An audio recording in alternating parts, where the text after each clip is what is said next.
Clotheshorse is brought to you with support from the following sustainable brands. Selena Sanders, a social impact brand that specializes in upcycled clothing using only reclaimed, vintage, or thrifted materials from tea towels, linens, blankets, and quilts. Sustainably crafted in Los Angeles, each piece is designed to last in one's closet for generations to come. Maximum style, minimal carbon footprint. Shift clothing out of beautiful Astoria, Oregon, with a focus on natural fibers, simple hardworking designs, and putting fat people first. Discover more at shiftwheeler.com. Late to the party, creating one-of-a-kind statement clothing from vintage, salvaged, and thrifted textiles. They hope to tap into the dreamy memories we all hold. Floral curtains, a childhood dress, the wallpaper in your best friend's rec room. All while creating modern, sustainable garments that you'll love wearing and have for years to come. Late to the Party is passionate about celebrating and preserving textiles, the memories they hold, and the stories they have yet to tell. Check them out on Instagram at Late to the Party People. Vino Vintage, based just outside of LA. We love the hunt of shopping secondhand because you never know what you might find. Catch us at flea markets around Southern California by following us on Instagram at vino.vintage so you don't miss our next event. Gabriella Antonis is a visual artist and an ethical trade fashion designer. But Gabriella is also a radical feminist micro-business. She's the one-woman band trying to help you understand why slow fashion is what the earth needs. The one-woman band to help you build your own brand. She can take your fashion line from just a concept and do your sketches, pattern making, grading, sourcing, cutting, and sewing. The second option is for those who aren't trying to start a business and who just want ethical garments. Gabriella Antonis will create custom made-to-measure garments just for you. Her goal is to help one person of any size at a time, including beyond size 40. To inquire about this serendipitous intersectional offering of either concept, DM her on Instagram to book a consultation. Please follow her on Instagram and Twitter at Gabriella Antonis. And that's Gabriella with one L. Gotta get that spelling right.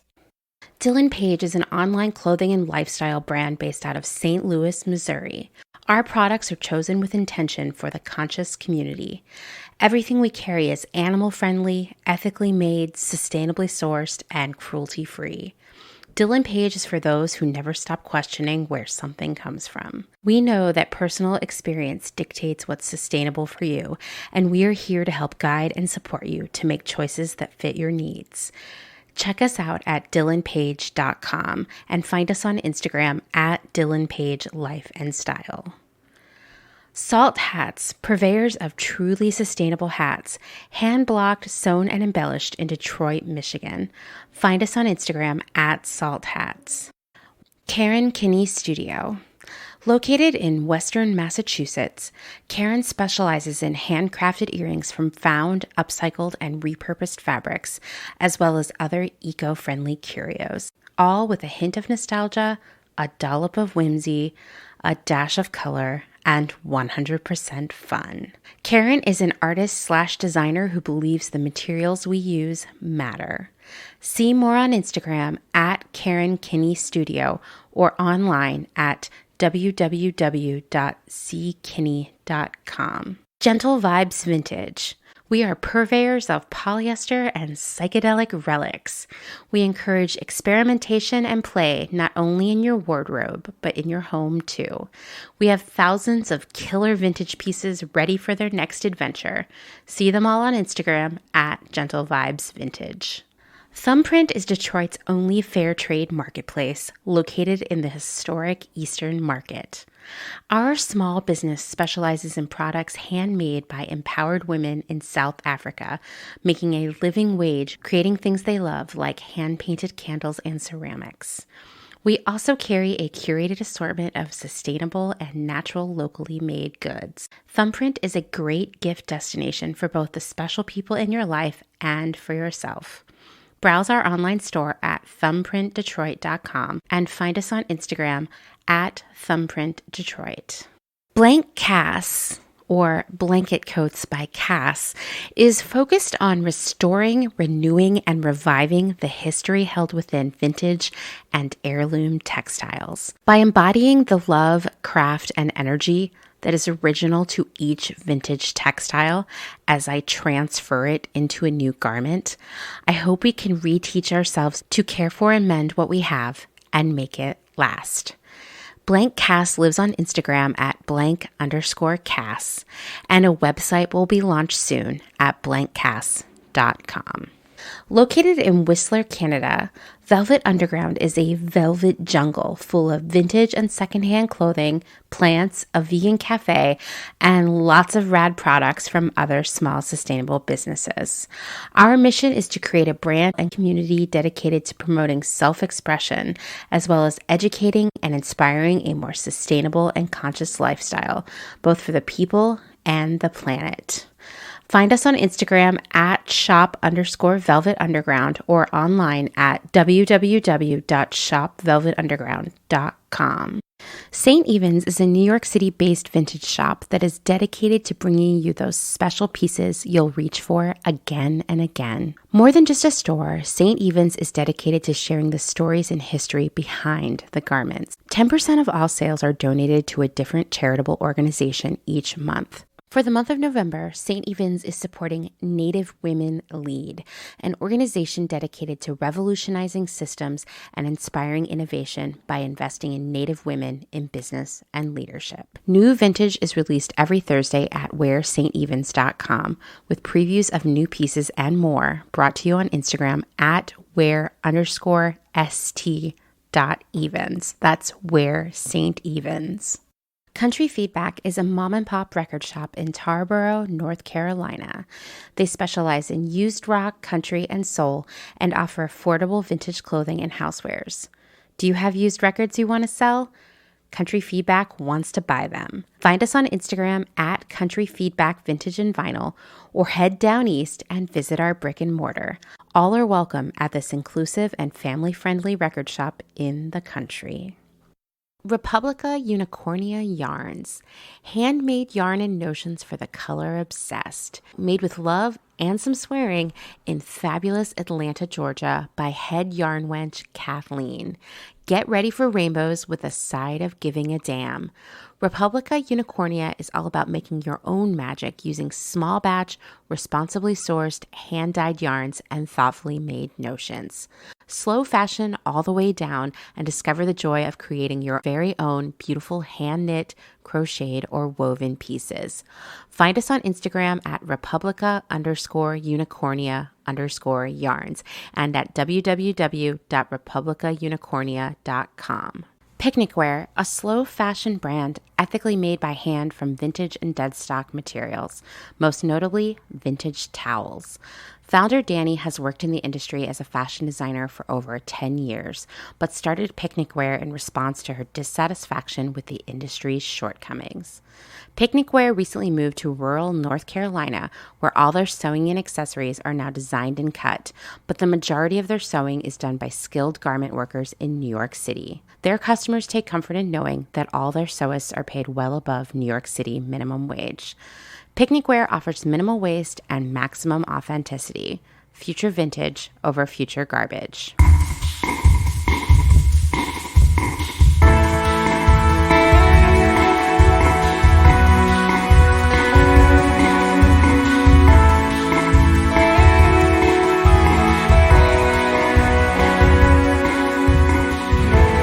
Welcome to Clotheshorse, the podcast that is currently recording with not one, not two, but 3 cats in the room. Yes, I know you're so jealous.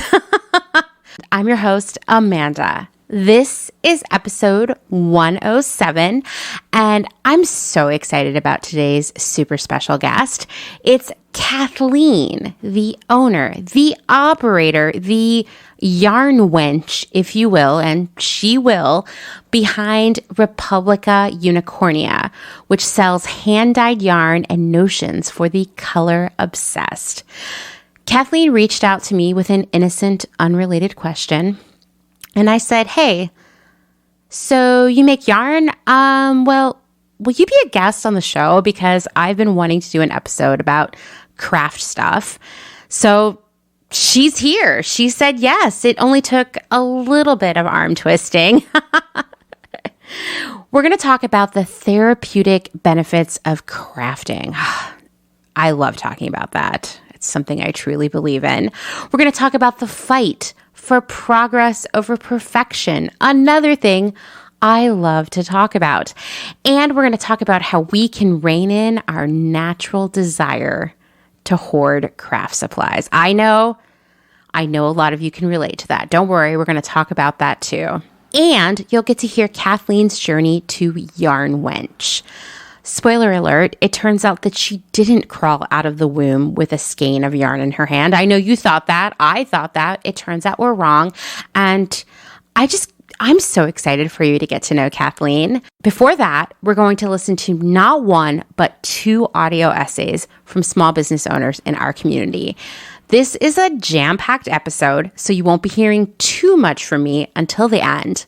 But before we jump into all of that, gosh, there's just so much in this episode. Let's take a moment to thank some of our newest Patreon supporters. First, we have Colleen Sirocco of Detroit, Michigan, aka My Vintage Archive on Instagram. If you've been hanging around the Clotheshorse community enough on Instagram, you know who she is. She's been such a strong supporter of Clotheshorse on Instagram and just in general, kind of, I feel like, since pretty close to the beginning. She's also an amazing member of the community. She supports small businesses. She shops vintage. She has incredible style. I feel so honored to have her as an official patron. So thank you so much, Colleen. And I hope I didn't mess up your last name. If I did, let me know and I'll do it again. Next is Elizabeth Wall of California. And I'm pretty sure, based on my cyber stalking, that Elizabeth is the person behind Wool Jewelry. That's WOLL. Remember when people would say 2 L's in a row as double hockey sticks? Did you do that? Should we say WO double hockey sticks? Anyway, her line of jewelry I've been obsessed with it for quite a while. So imagine discovering that she is a patron of this podcast. Holy bananas. Do people say that? I'm saying it. Thank you so much for your support, Elizabeth. Next is Yo-Yo, an artist from Hummelstown, Pennsylvania, which might not mean that much to you, but that's very close to where I live in Bird in Hand. And it's always very exciting to find a member of the Clotheshorse community right here in Central PA. Thank you so much for your support. Lastly, but of course never leastly, is Selena Caruso, another Californian. I was unable to effectively stalk Selena online, but I can only assume that she is an amazing person because guess what? All Clotheshorse patrons are super rad. Thank you so much, Selena. If you, yes, you, would like to join this elite crew of just amazing people, find out more at patreon.com/clothehorsepodcast. Okay, well, as I mentioned last week, for the rest of this year, you'll be hearing audio essays from different small business owners within the Clotheshorse community. After all, small business is the future, and I'm constantly telling you that, right? Not only is this a great way for you to learn about small businesses within our community, it's also a chance to learn more about the hows and whys of doing your own thing, of being your own boss, and everything that comes along with it. You know that I believe the personal is political, and our own personal stories drive our decisions and our values. And sharing them is a way to connect with others and have an impact on their decisions and values. Our stories are so powerful. My hope is that hearing these small business stories will motivate you to shop small and to be a cool, nice customer. Very important. And then you'll urge those around you to shop small and be cool, nice customers too. And then they'll do the same with the people around them. You see how this works? This is how a movement is born. This is how change happens. This is how small business becomes a bigger part of our lives. The first audio essay today comes from Rachel of Frayed Threads Mending. Hi, My name is Rachel Weigelt, and I'm the owner and operator of Frayed Threads Mending, a sustainability-focused mending and repair business in Seattle, Washington. I just started my business earlier this year in June of 2020. While I've been practicing as a commercial interior designer for the past 14 years, I've always had a passion for fashion, sewing, making, and creating. I always wanted to do something where I could have a more direct impact on climate change and sustainability and really push us for a more sustainable future. I had also reached a point in my career where I was really unclear on what my next steps were and where I wanted to go next. I've actually been working with a coach for the last 9 months, and she's been crucial to helping me distill my interests and passions into key values and figure out how to apply those to build a life and career that aligns. My primary business is mending, refashioning, and basic tailoring services for clothes and other textile items. I also make zero-waste household products from upcycled and thrifted fabrics, often from sheets, tablecloths, and other fabric scraps. Right now, I offer reusable drawstring produce bags, but I'm hoping to expand to include reusable face rounds, beeswax wraps made from local beekeepers, and handkerchiefs. I've been sewing and crafting my whole life. I grew up with my grandparents on a small farm in central New York, and my grandma was an avid sewer. They were Depression-era farmers, a genuine Depression-era Nana. And so being resourceful and appreciative of the things you have was always in the forefront. My grandmother taught me how to sew on her old Singer sewing machine. Several years ago, I wanted to go beyond the basics that I learned from her and managed to figure out myself along the way, and started taking classes after work at the Seattle Fashion Academy, a local trade school, which I've learned so much from. So far, the thing I enjoy most about my business is how excited and appreciative people are when you're able to repair their favorite sweater or pair of jeans. One of my favorite projects so far has been repairing an heirloom sweater. The sweater had been commissioned by the owner's father for her mother when they were dating in college. And what a great gift is that. Her mother and she had both worn and loved the sweater, and now she wanted to pass it along to her daughter. But it was pretty worn out in the cuffs and had several holes in it. She wanted the repairs to be inconspicuous, which was challenging due to the complex color of the original yarn. Also, I hadn't learned Swiss darning yet. I was honest about this, and she asked me to try it anyway, and she was okay that I was willing to learn. The sweater turned out great, and she was so happy. I want to be part of these stories by helping people extend the lives of their clothes and while reducing the impacts of climate change, and show respect and care for the people who made them. I hope to educate others on why this is important, while at the same time building a stronger connection with my community. Thank you so much, Rachel, for sharing your story with us. Fun fact for all of you, Rachel was the first person to send in her audio essay, so naturally, she'll always have a special place in my heart. Also, I loved hearing her journey to becoming the owner of a mending business. Something I find over and over and over again is that often what we end up doing is not what we thought when we started, right? Such is life, right? Wow, I just really said something so profound. Anyway, thank you, Rachel, for your story.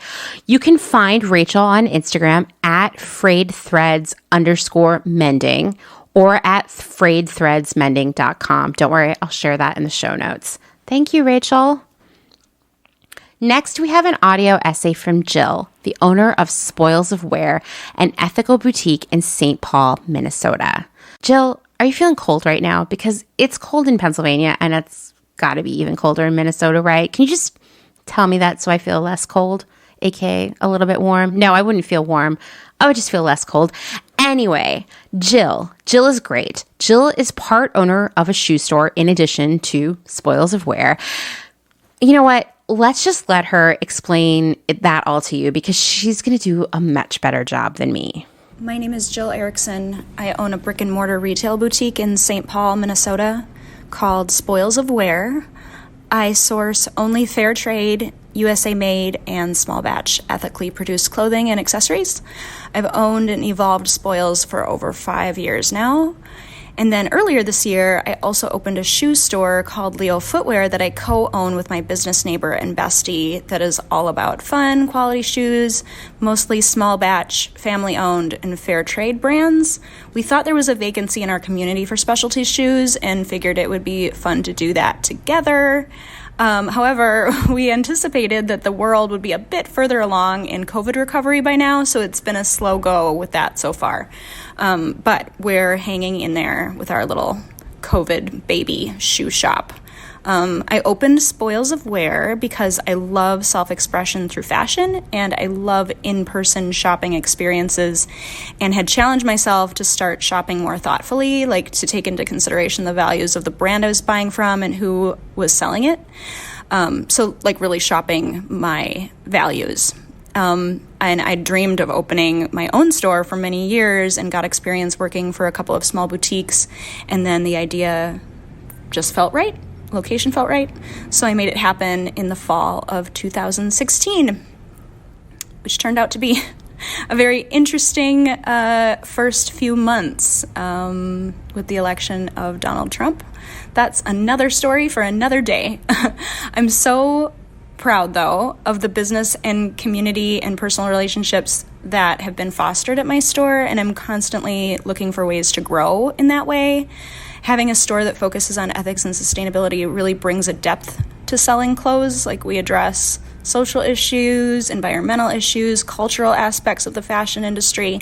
We have conversations about money and equity and diversity and so many other topics that we don't tend to consider when on an average shopping trip.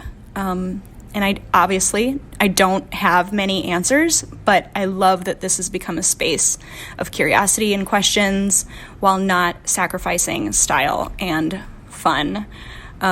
So after 5 really rocky first years, I've fallen more in love with small business ownership and the small business community. When the shutdown first happened in March of 2020, the only thing that really kept me going were the wonderful customers who stepped up to buy from my very haphazard website. Like people I didn't even know were liking and sharing and commenting on social media at a time when I was unsure there would be any financial aid and was very doubtful I could withstand the long-term economic effects of a pandemic, while sentiments like, we're in this together, felt like total lies, like salt on an open wound in other areas of my life. The folks who really understood the kind of value brick and mortar bring to a community stepped up in the biggest way and made me feel like it was worth trying to get through it at all. Small business owners in my sphere, like on Instagram and even just in the neighborhood, really came together to share resources and encourage and promote each other however we could. And I'm so grateful that collaboration over competition is truly the attitude I find in so many small business owners, and everything about that feels right on a very human, even spiritual level, especially when things are so bad and so hard. So this is our second pandemic holiday season, and I'm feeling pretty good about it, though I am exhausted, and the pressure to hustle feels unavoidable. But my amazing supporters made sure that November and December of 2020 was the best we've ever had, and I'm hopeful that continues this year. Working hard for it. So you can find Spoils of Wear on Instagram at Spoils of Wear, SPOILSOFWEAR, and Leo Footwear is at Leo Footwear St. Paul, LEOFOOTWEARSTPAUL. Thanks for listening. Thank you for such a great essay, Jill. I really appreciated that Jill was super real about the challenges of the pandemic, the 2016 election, everything. Because listening to her story, I was like, whoa, you know what? The last 5 years have been super weird. It's been a hard time to be a human in general, much less a small business owner. And it's interesting to hear about and think about the intersection of those two things. Jill already shared all the places you can find her on the internet, and I will also share that in the show notes. The deadline for submitting small business audio essays has passed, and I received so many that they might actually be running through January. But I feel like this was such a resounding success that I'll be doing a new audio essay series in the new year, and you'll have an opportunity to participate. So stay tuned for that. This series will be about work and your experiences with your job, your coworkers, and maybe even why or how you quit a job in particular. So stay tuned for that opportunity in the future. And I just want to say again, thank you to Jill, thank you to Rachel, thank you to everybody who submitted your essays. It is such a delight to listen to them. Okay, like I said, there's so much going on in this episode, so we have to keep moving along. So let's just jump right into my conversation with Kathleen of Republica Unicornia.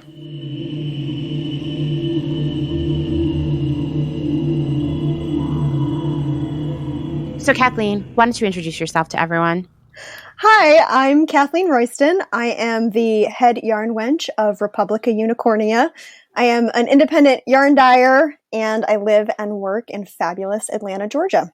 I asked this question to everyone. Were you just like, you crawled out of the womb and you were like, I am going to be a yarn wench? Is that how it started, or was there a journey to this? Oh my goodness, is there a journey? So I am from a family of engineers. My dad is, everyone in my family is an engineer. My grandfathers were both chemists. My dad's an engineer. My mom worked in computer science in the 70s when there were no women in the field. So I grew up in a household that was all about making your own stuff and fixing your own stuff. So my dad's always had a workshop. My grandfather did woodworking. There's my mom's a really good cook. So there was always making stuff in my life. And so I've always really been crafty. I was like the kid. We would go to rummage sales and buy fabric, and I would try to sew clothes for my dolls, and my grandmother crocheted. And I was always really fascinated by making things. But in my family, there weren't any arty people. There wasn't anything like that. Everybody was very technical. And I was kind of the weirdo because was very into reading and literature and very right-brained and talked about my feelings a lot. And it was very confusing to my family and still is sometimes. But I'd always made stuff, and it was kind of a constant. And it was like a hobby, and I didn't really think anything of it. So I went to college. I started working in nonprofits, and I'm an old millennial, and I basically came of age in the 2008 financial crisis. Mm-hmm. I ended up unemployed. I started volunteering at a local church. I grew up in a fairly religious family, and I started volunteering in this local church, and sort of through a lot of different things, I ended up working at a church, and then I ended up going to seminary. And I became a pastor in my late 20s. And I was a pastor I was clergy, actual clergy, for 3 years. And I lived outside of DC, and it was awful. So I'm a super left-leaning, very sweary human, and I never fit in the church. I mean, it's it was a very patriarchal kind of thing. And even though I was in a denomination that is considered fairly progressive, the system is just horrible. And so I was doing that. I'd prepared. I have a master's of divinity. I'd gone to grad school. I'd worked for years to get to this point, and I show up as a pastor, and not very far in, I was like, oh shit, this is not going to work. Right. And I really tried to kind of shoehorn myself in it. And I guess maybe about 2 years in, I was like, I'm going to die here. I really did. I thought I was going to have a heart attack before I turned 40, or I thought I was going to kill myself. And my mental and physical health were just awful. And it was terrifying because I'd been told that this was the sort of apex of my purpose in being in the world. And I couldn't do it anymore. Wow. And it was a lot of living under a microscope. It was a lot of a system telling me that no matter what I did, no matter how hard I worked, I was never going to be good enough. And yeah, It was not great. And I'm very, very lucky to have a super supportive partner. And so I made the decision after, like the full decision, after 2.5 years to leave parish ministry. And it was the absolute hardest decision I've ever made. And it was the worst time of my life. And so I made this decision. We were living in DC. I'd lived in Atlanta for like 20 years. And so I was like, what I have to do is I have got to get back to Atlanta. I was like, I'm just going to go home and I'm going to lick my wounds and I'm going to figure it out.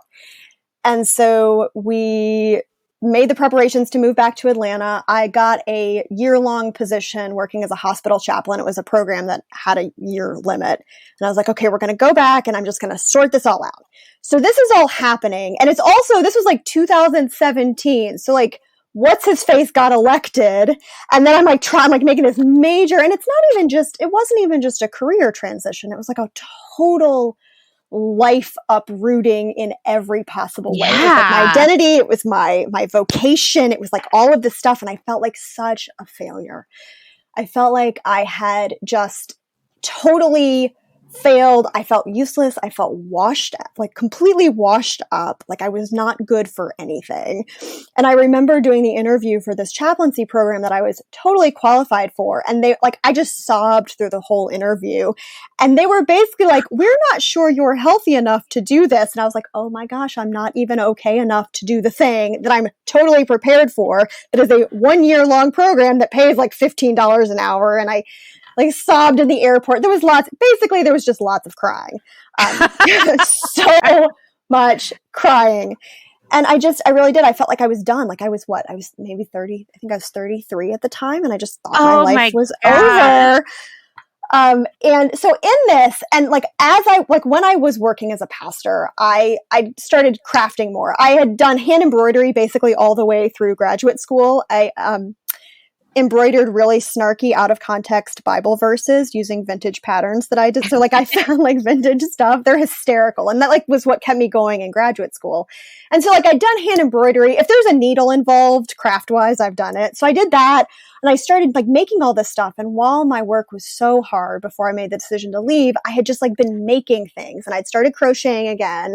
I made a bunch of blankets. I did all of this stuff, and it was one of the only things that helped. And so I'd been crocheting and I'd always wanted to learn how to knit. And finally I was like, look, I've advanced enough sort of in crocheting. I think I can handle 2 needles. And so I picked up 2 knitting needles. I was like, okay, I can do it. And I had a friend who was a knitter and she showed me how to do a couple of things. And I took to it like a duck to water. It was like coming home to my mate. I'd done everything. And it was a thing. I was like, oh, this is it. So I learned how to knit in all of that. And as we were moving, as I was transitioning out of the church, my grandfather died. I was just a disaster. And picking up knitting needles was the only thing that kept me together. And so I started just making stuff. And I got really into working with hand-dyed yarn. And I don't know, 6 weeks after I learned how to knit, because we were living in DC, I went to the Maryland Sheep and Wool Festival, which is one of the huge fiber festivals in the US. And it was magical.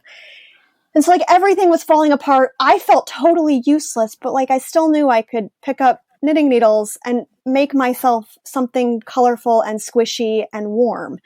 And it really was a lifeline. Yeah, completely. Totally life-changing. No, still at this point, assumed I was going to go either become a pastor somewhere else or I was going to get a job in a nonprofit. I had no idea that I was going to start a business. It was not, I have a master's degree in Jesus. I wasn't going to, business acumen is not on the list anywhere in that. And so when I was working as a chaplain, I started buying a lot of hand-dyed yarn. And it was expensive for reasons we will discuss. So it was really expensive. And I was making $15 an hour as a hospital chaplain. And I was like, well, I've done fabric dyeing before. Because, again, crafts. So I was like, how different can dyeing yarn be from dyeing fabric? So I bought all the stuff and had a little day. And I was hooked. The first time, I was like, oh, I can have all the yarn I want in all the colors that I want and everything I could possibly imagine. Let's do it. And so I started hand dyeing yarn in my kitchen, in our like apartment kitchen with that gross white laminate that stains because you look at it. Yes. Yes. So I would like get out, like on the weekends, I would like get out like plastic sheeting like it was Dexter and put everything all over the kitchen and dye yarn in the kitchen.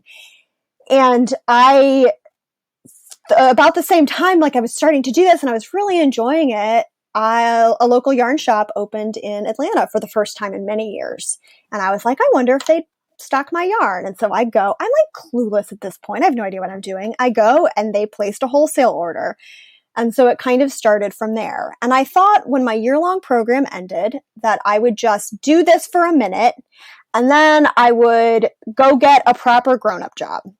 And it ended, and it became very apparent very quickly that my mental and physical health were not compatible with a 9-to-5 job.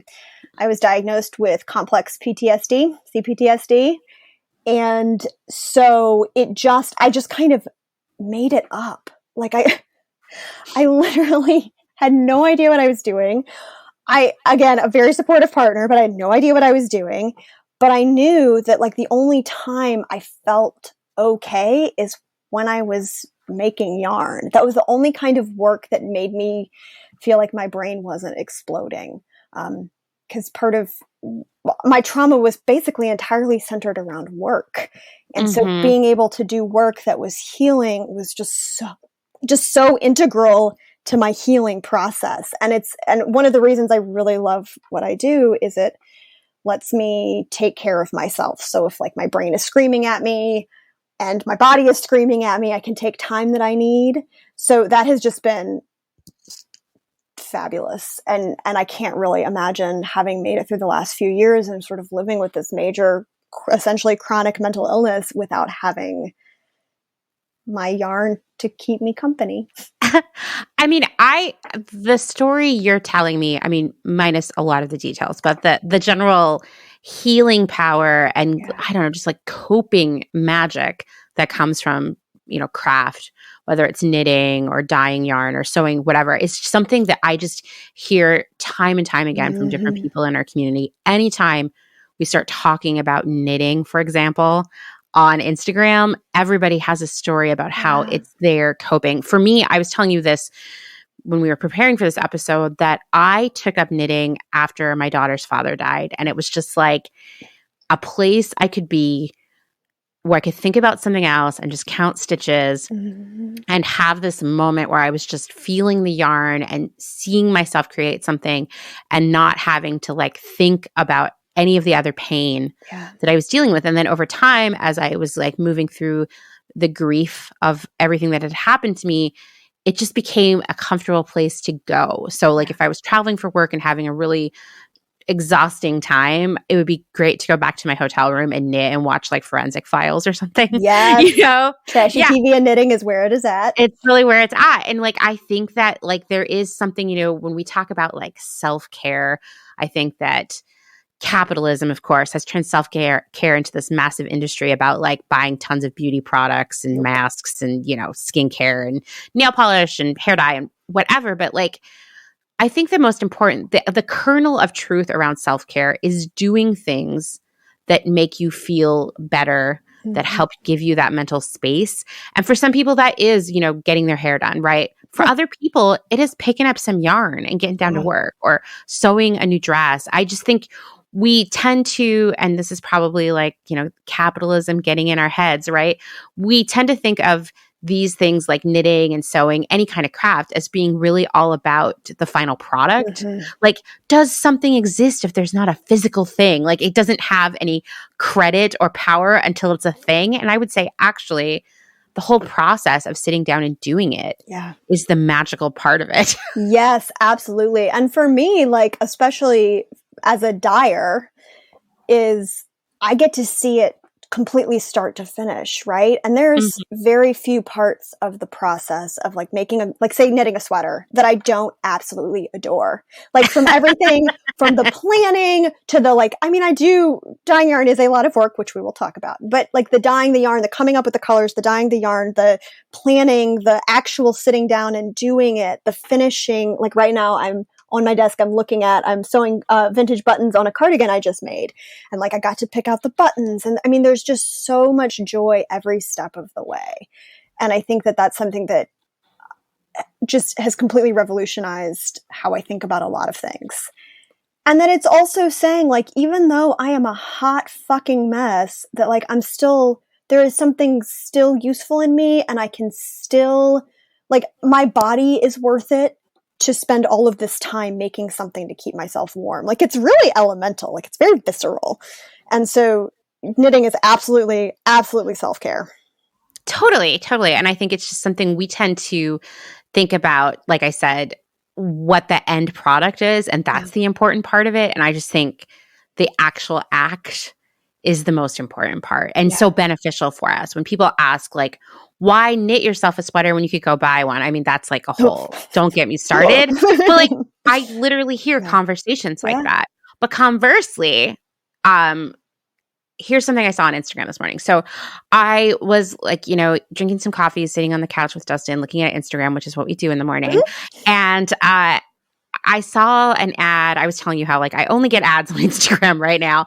An ad for some company it was very greenwashy. It was like, oh, if you wear these underwear for a week, like you've saved 300 bottles from the landfill or something. And I was like, oh my God, that is like, I'm getting irritated. This is so greenwashy and dumb. And I was like, I'm just going to look at the comments and see if anybody called that out, because that would make me really proud and excited. Of course, no one did.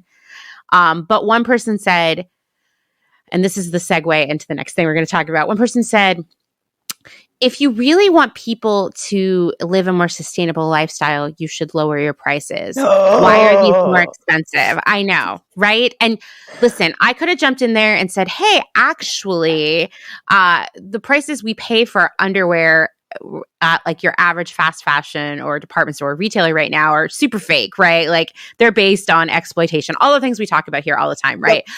And I was like, you know what? I don't have it in me this morning. I got a lot to do. I got to get dressed. I'm recording with Kathleen. Like I'll come back to this.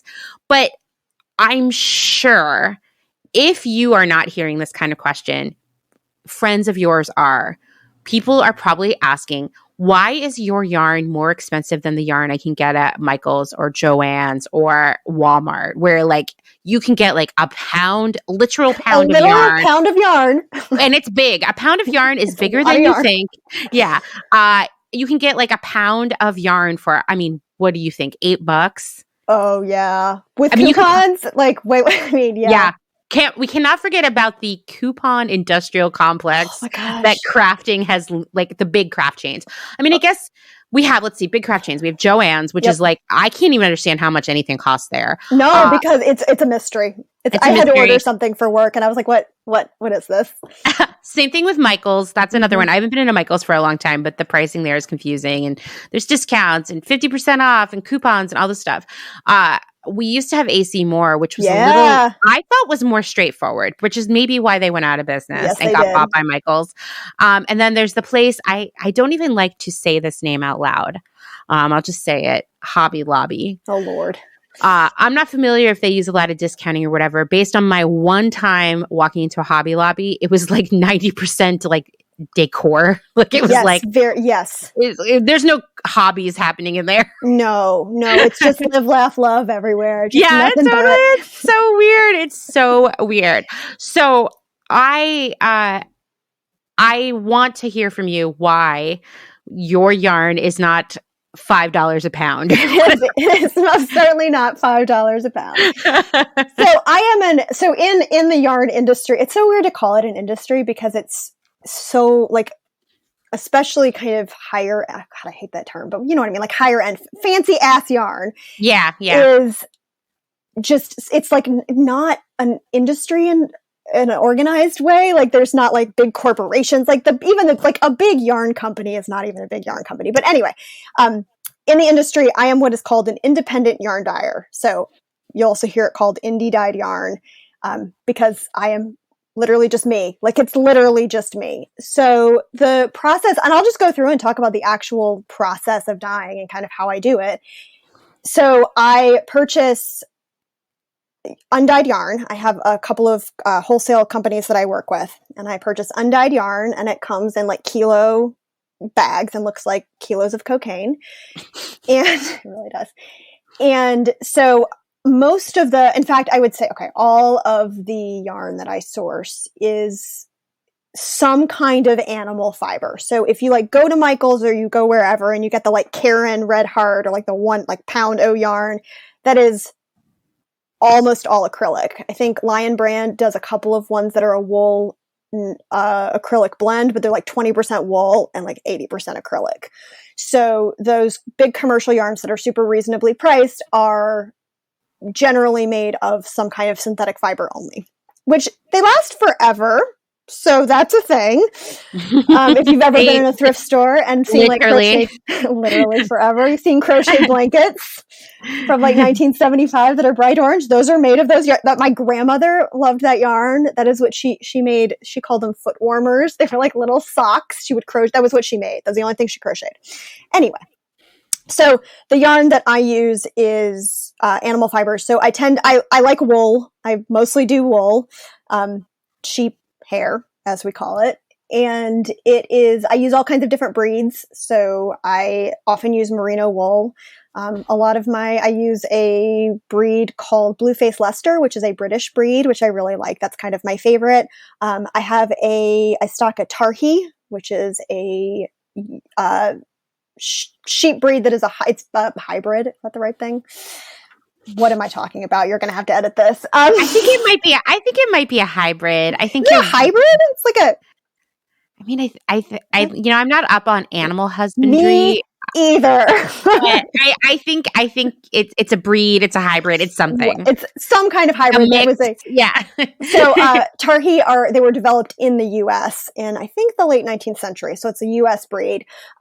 And I also sometimes use mohair and silk. So it's all these animal fibers. So like if you hear these, like if you see a sweater in the shop and it's merino wool, you're like, ooh, that's a fancy sweater. So I'm using fancy wool. So that is definitely one of the reasons that hand-dyed yarn is so expensive. The other is that the labor is significant. So protein fibers, so wool, silk, anything that comes from not a plant, that also comes from nature. All of those use what are called acid dyes. So if you've ever done tie-dyeing, you have used fiber reactive dyes. And those are the ones where you like soak things in soda ash and you use cold water. So that's a certain kind of dye. So what I use is the other kind, which is called an acid dye. And so they are acid and heat reactive. And the acid part sounds very fancy. It is not fancy. I use either vinegar or more often I use citric acid as a mordant. So the thing to kind of set the dye. So acid dyes need both acid and heat. So when I go to dye yarn, so the way that I do it, you can dye yarn on the stovetop, which is how I did when I started, like just regular stovetop. You can do it. Some people do it in crock pots. Some people do like induction burners. So there's all these different ways you can do it. The way that I do it is I have a piece of restaurant supply equipment. Wow. It's so fun. So this is the other funny thing. Like I'm a really intense hobbyist cook. And when I put together my studio, I was like, oh, it's an industrial kitchen. So what I use, it's a proofing oven. So if you've ever worked in a restaurant or a bakery, it is the thing that you use to like hold food, to keep food at a certain temperature or to proof bread dough. So I have one in my garage and it basically acts like a giant crock pot. So it takes a long time. So the way that I dye yarn is you soak yarn. And I use hotel pans, just like restaurant kitchen hotel pans, and apply the dye. So sometimes I have to mix the dye depending on how I'm doing the color. I apply the dye. It's in like an acid bath. That sounds terrible. It's not. It's like literally water with some citric acid. And I do whatever I do artsy wise, and then it goes into the oven for usually like 3 to 4 hours.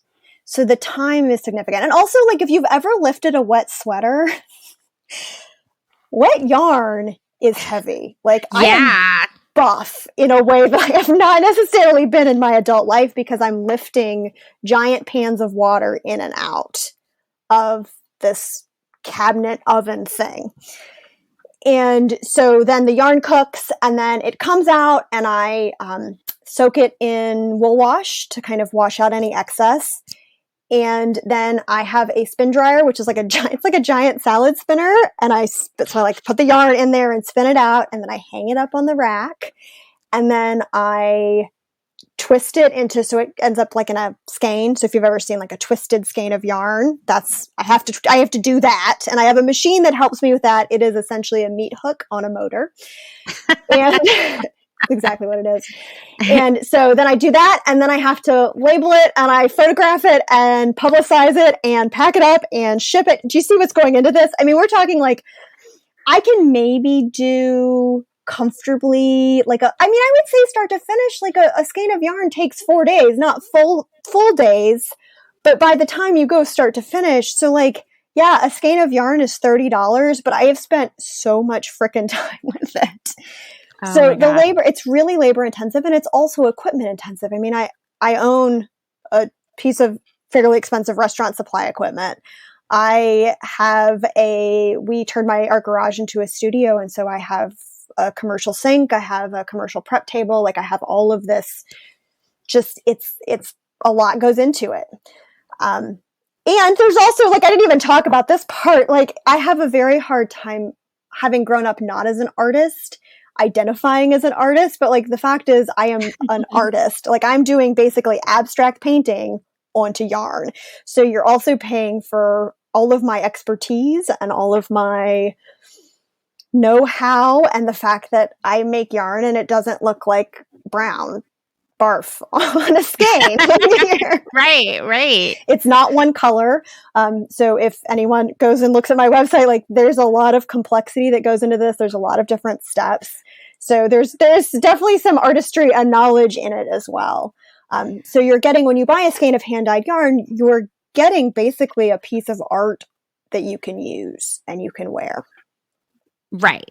I mean, listen, I agree. Like this yarn should not be the same price as the by the pound at Michael's, but also that yarn shouldn't be $5 either. You know what I mean? Like, should not. That's the thing is like, for one, everything you're making is a better quality and going to last. Well, that Red Heart yarn, isn't that the brand Red Heart? Yes.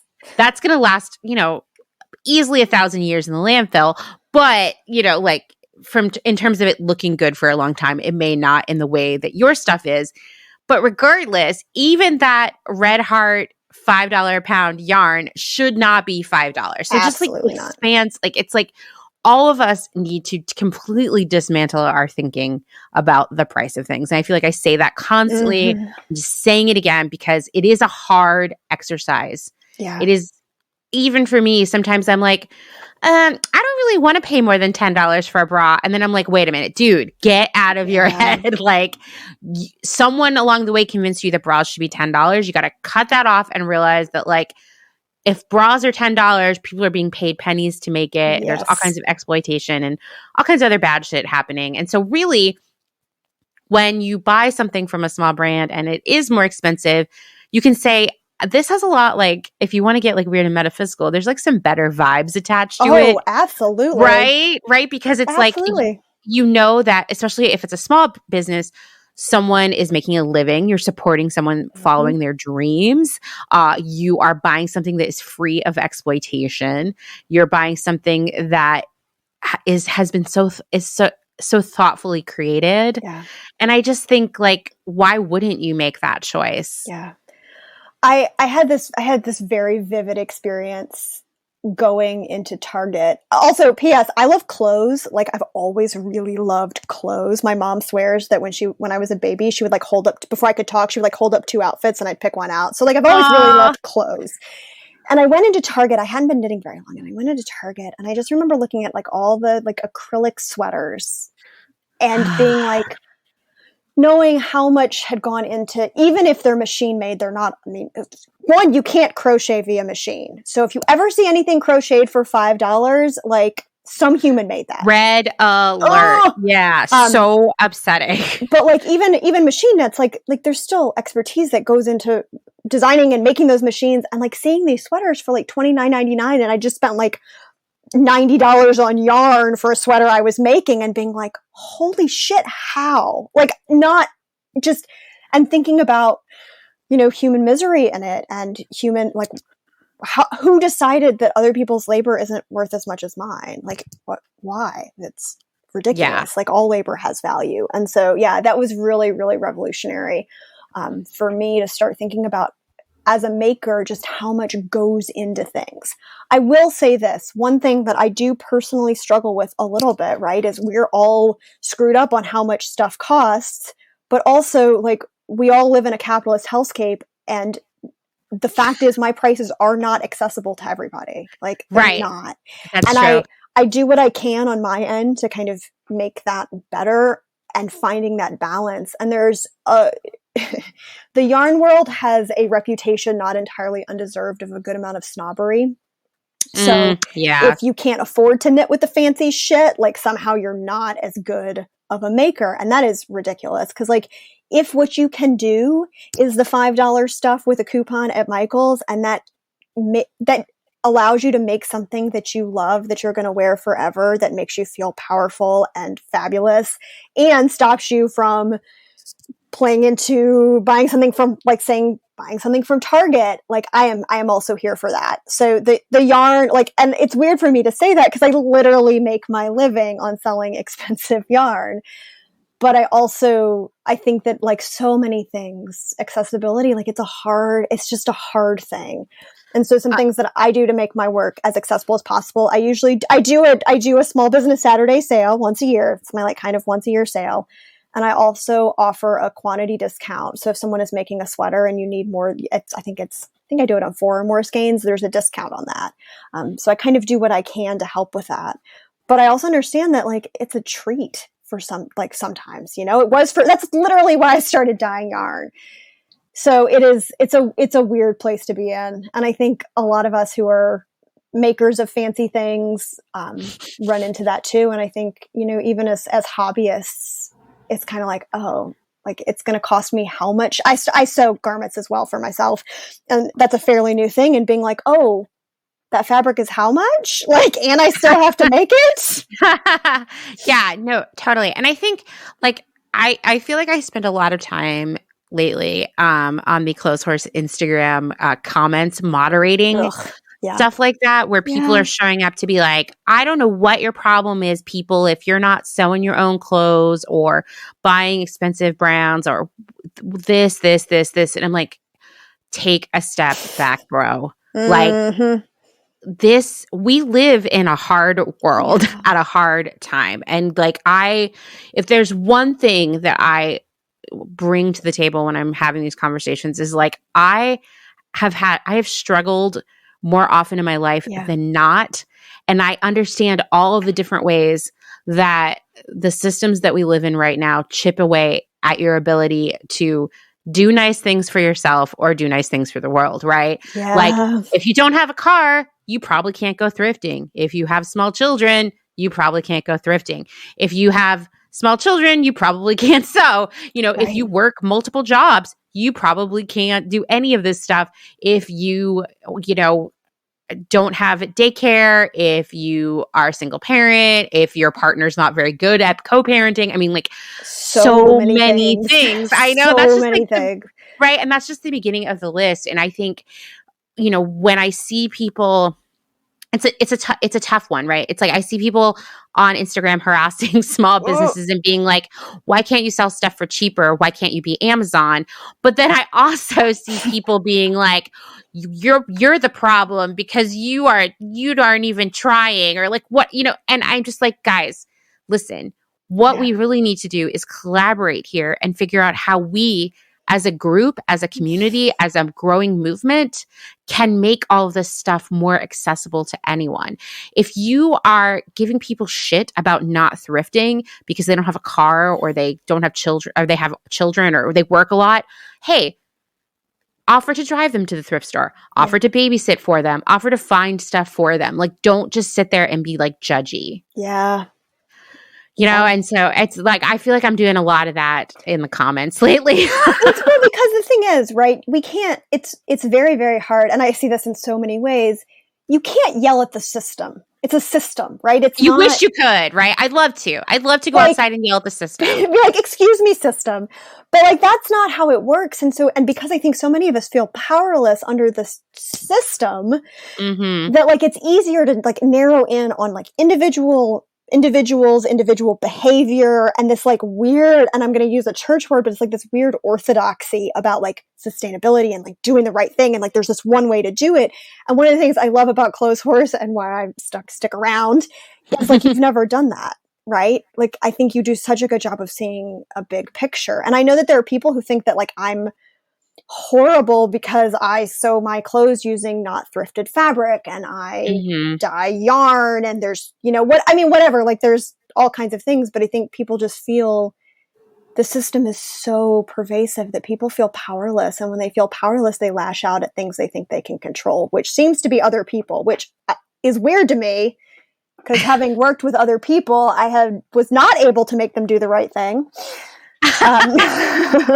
No, I mean, and I think, when you and I were preparing for this episode, you were like, Amanda, I'm just going to tell you right now that I'm not perfect and all this other stuff. And I was like, no, like literally no one is. But I do think that, and this is a system we've all created for ourselves to oppress ourselves, which is this expectation of perfection. And I've seen it picking up so much momentum over the past few years. I think back, when I think about what I want this community, this movement to look like, I go back to something that I don't want it to look like. And that is back in 2000, I guess it would have been 17, when we had the Women's March in Portland, where I was living at the time.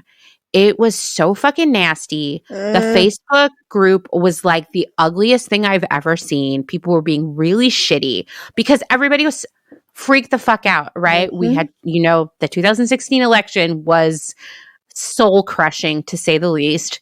There was so much anxiety. So many people were worried about losing their rights or having them eroded even more than they already were.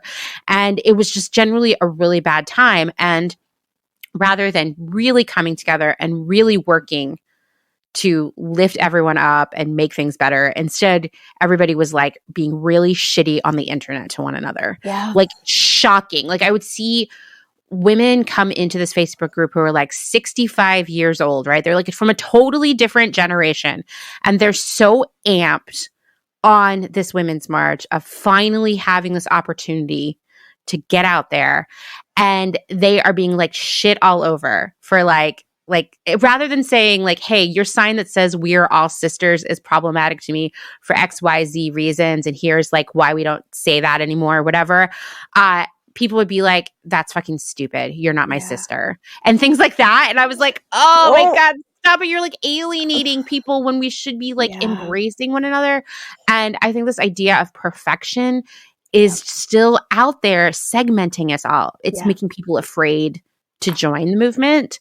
It's making people feel like they can't really lean into it because they might be found out as a fraud or something, And we don't need it. We need to get rid of that. Yeah. We need to say our frustration is not with one another. It's with this other thing that will continue to just totally frustrate us and destroy humanity and the planet if we all don't work together. Yeah. I struggle with this in me because and if anyone follows me on social media, like you've seen this, it's like, it was always really important to me as a business that I was very clear about my values, that I'm very clear about my politics, because I couldn't be as a pastor, right? Like I had to be diplomatic, and I am not a diplomat naturally. And so it was really important to me that I was like, here are the causes that I support. And so I support all kinds of causes with money from the business, and I'm very intentional about it, but always feeling like I'm not doing enough there. And like, so if I'm not being outspoken enough on social justice, I worry that like, oh God, and I'm dyeing yarn that has nylon in it, and like, it's just this like horrible thing. It's not even just external, it's also in myself. And I've kind of come to the conclusion lately that my role in this is just rainbows and joy. And I don't mean that in a toxic positivity way. Right. But I mean, like, one of the things that I think in any kind of movement is, this is going to sound really woo-woo, but whatever, is beauty and joy, right? And so if I'm literally over here making rainbows and getting people to make their own clothes, I think that's an okay part. It's an okay lane for me to be in. Like that feels like my lane, and not having to be everywhere and be everything to everyone, because like that will just make you crazy. And I, as a person who has very high standards for myself and who has also been very engaged in all kinds of just social justice work my entire adult life, that sounded pretentious. You can cut that out. I know, it didn't sound pretentious. So pretentious. I just don't, like, literally my whole goal in life is to not be a dick, right? And so part of that is like caring for other people and caring for the planet. Mm-hmm. That is essential. But having been involved in that and then finding myself in this very different realm is hard sometimes, but also it feels like my place. And so I think that it is important, as we try to not, all die, that we leave space for pretty things, and we leave space for craft and community and care and all of those things, that it's not just doom and gloom, planet is burning, but it's both and, right? Like this is hard. And I think I see, especially in online circles, it's really easy to go all the way to the, like, everything is terrible and we're dying, which, like, sure. And also everything is really beautiful, and like we can actually take care of each other. Yeah. And have rainbows. Absolutely. Absolutely. And I think, it can be so easy to lose sight of that. I mean, it's a puzzle I'm still trying to put together, like how we transform the conversation and make it less me versus you, who's doing this better, take the competition out of it. Yeah. I don't know. It always takes me back to when I was working retail, right? When you have you ever had to work retail? Oh, yes. Okay. So if your coworkers are cool, meaning like good, nice people, you definitely get into a mindset where it's you guys versus the customers, right? Because people, listen, we're all customers somewhere. I try my hardest to be the best, most compassionate, thoughtful, kind, good energy having customer. Unfortunately, that's not a common approach to being a customer, right? So, the people who come in and like humiliate you and challenge you on a daily basis are always the customers. And so you build this sense of community where you're there to support one another. And I'm like, how do we transport that, translate it, I guess, to the world as a whole? Like, how do we know who our enemy really is? Like, Yeah, because I feel like right now, unfortunately, and I think it comes back to just people feeling frustrated, to feeling helpless and hopeless, that suddenly the enemy becomes everything and everyone. And enemy is a strong word. But then again, I wouldn't look at like, Jeff Bezos and be like, that guy's my buddy. You know what I mean? Like, I don't feel like we're compatriots here or we're on the same team. And so maybe, or like even the same plane of existence. I'm like, what world do you live in, sir? Right. I'm like, I can't figure out what is going on with your brain when it comes to like compassion for other people. I don't think you have it. Maybe we do need to use the term enemy, even though it sounds really intense. It does sound very intense. Really intense. It's like, are they our adversary? Isn't that the same as enemy? I have no idea. Anyway, open to nouns there from anyone. But I do think that like we have to remember that we're not fighting one another. We're fighting someone else. And that someone else is just, Jeff Bezos being like a mascot, but just a member of that team. Yeah. Right? The people who make tons of $5 a pound yarn and are paying their workers pennies and having them live in poverty. We're fighting against that. Right. We're not fighting against people who knit with $5 a pound yarn. Correct. Right? Correct. Totally. We're fighting against the means, the systems that create that yarn. Yes. So let's now that we've talked about this idea of perfection that we'll never achieve, or at least not for a very long time, why don't you just go ahead and confess the things that you were really concerned that maybe we should call off the interview about? I'm so sorry you've had to deal with my anxious self. Like, oh God. So a couple of things. Is a lot of the yarn that I stock has a nylon content, which is plastic. And the reason is, it's really interesting because when I started the business, what sort of one of my primary values has been making sure that what I make lasts as long as possible. And so I stock a lot of lighter weight yarns, which, by the way, is called fingering weight, which if that doesn't make you giggle, you're not a 12-year-old boy. I can't. Every time. I've been doing this for years, and I'm like, so a lot of fingering weight yarns I wanted to make sure they would be usable for being socks. And just because of physics, if you knit socks out of 100% wool, you will have to mend them more often because your foot is rubbing it. This is like very boring stuff, but like your foot's rubbing against, there's friction on the bottom and at the heel. And the nylon content, which is not 100%, obviously, but like the 25 to 20% nylon, sometimes 10, will kind of help strengthen those fibers. And I also decided to kind of go that way because I also really want hand knit sweaters to last for a long time, and same thing. And so that just that little bit, that extra nylon content helps stuff last longer. It does mean you can't just like throw it out in the compost pile when you're done with it and it'll biodegrade like 100% wool does. So that is a thing that I've done. And I go back and forth on it. I've really tried to start moving away from that. And it hasn't really worked because the sort of industry standard is something with a nylon content in it for hand dyed yarn. Because if you buy a skein of yarn and you don't know what you're going to make with it, you can always make socks. Which, P.S., just a PSA, hand knit socks are life changing. Oh, really? Tell me more. Okay, so I have tiny, narrow feet, and like my socks have never fit ever because I'm not a standard. Like I'm not the standard sort of, and no one is. There's no, the sizing. There's no standard. Yeah, there's no standard. There's no standard. But knitting my own socks, like they are so much more comfortable because like I have a high arch, so I can do things to make them fit my feet perfectly, and they last a really long time. I'm like I think I currently have on a 4-year-old pair of hand knit socks, and like they get a little fuzzy on the bottom, but there's no holes in them. I mean, they last. I wash them in the washing machine, and I air dry them, and they're beautiful. So, team socks. So my yarns do have nylon content. Not everything does. And one of the ways that I've kind of worked on mitigating that a little bit is I've started sourcing wools that are grown and processed in the United States. So I have a merino yarn sock base that has some nylon in it, but the sheep they're American sheep. And thank God. USA. And because it was also important to me to support the wool industry in the US, right? Like that is actually, sheep are not nearly as bad for the environment as a lot of other things.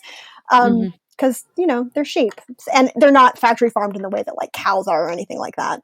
And so supporting the US wool industry matters to me. And then the Tarhi sock base, which is the hybrid breed, has a 10% nylon content, and it's a US breed. So there's some things I try to do to kind of offset that, like on my own, like offsetting my own carbon footprint. I don't think that's a thing you can do, but there are some things like I'm conscious of it. Right. So that's sim one. Okay. Here's the big one. So almost all of the yarn that I use is superwash treated. And this is a really gross process that there's not a lot of transparency about. It is plasticized in some way. There is some kind of plasticky, this sounds so gross, coating on it. And this was another longevity thing. One, there's a couple of things. One, it's not like it feels like acrylic. Like if you feel like my yarn, it feels like wool. It makes it a little bit softer because people are weird about itchy wool. I personally love itchy wool, but not everybody loves itchy wool. And the fibers lay down differently, so it takes dye a lot differently. And so artistically, this kind of treatment on it means that it takes dye like really, really well, and the colors are really vibrant. It also means that stuff is machine washable. And a lot of people are shy away from using wool because you have, like, if you ever felted a wool sweater, like washed a tiny wool, and ended up with like a tiny wool sweater. So superwash yarn doesn't felt. And so, which is when it gets all like fuzzy and like the fibers all stick together. Like if you've ever seen a sweater. I mean, this has happened to me. I remember it was one of the first things I learned the hard way as an adult. I'll just say that. we've all done it. We have all ended up with like the dull side. You're like, what in the hell? So superwash yarn doesn't do that. And so one of the things, and again, when I was starting the business, one of the things I was thinking about was I want people who buy this very expensive product that I am making to have garments that are going to look good for a long time and are going to not do weird things and are not going to pill. And so that was one of the decisions that I made. I have incredibly mixed feelings about it. As an artist, I'm like, yes, please give me the canvas that I can work with, right? As a human who cares, I'm like, oh shit. So I've tried to introduce non-super. They're also harder to dye, right? And so since I have to, because there's so much labor involved, I do have to sell a certain amount to kind of keep going.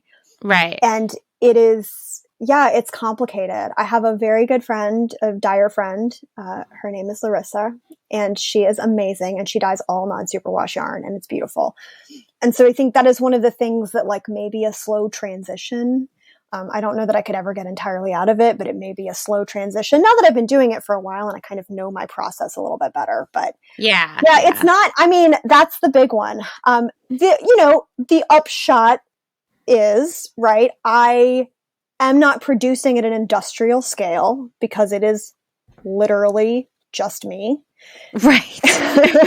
Like I am owner, I own the means of production, and I am labor. And so the way that I sleep at night is I'm not producing at this like ridiculous scale all the time, right? Like I'm limited by what I can physically do. And the sort of trade-off is I get more people doing handcraft, which feels important to me in a way. So I don't know. I mean, it's complicated, period. No, I mean, it is. And that's what I was like, it's all complicated. Guys, as we record this, I'm literally wearing a bra from Target, okay? Like, I needed a bra. All my bras broke. I have, as spoiler alert, not gotten rich off of Clotheshorse. And I was just like, this is what I'm going to have to do. Yeah. And I'm just going to take care of it. And I think we need to, like, not beat ourselves up about it. And arguably, like, right, so my yarn is not perfectly, like I don't have sheep in my yard. I'm not spinning my own wool. I'm not doing that, right? But I am hopefully getting people to buy less ready-made stuff. Like I can say that like even with like a slightly gross treatment on the outside of the yarn, I'm not exploiting labor.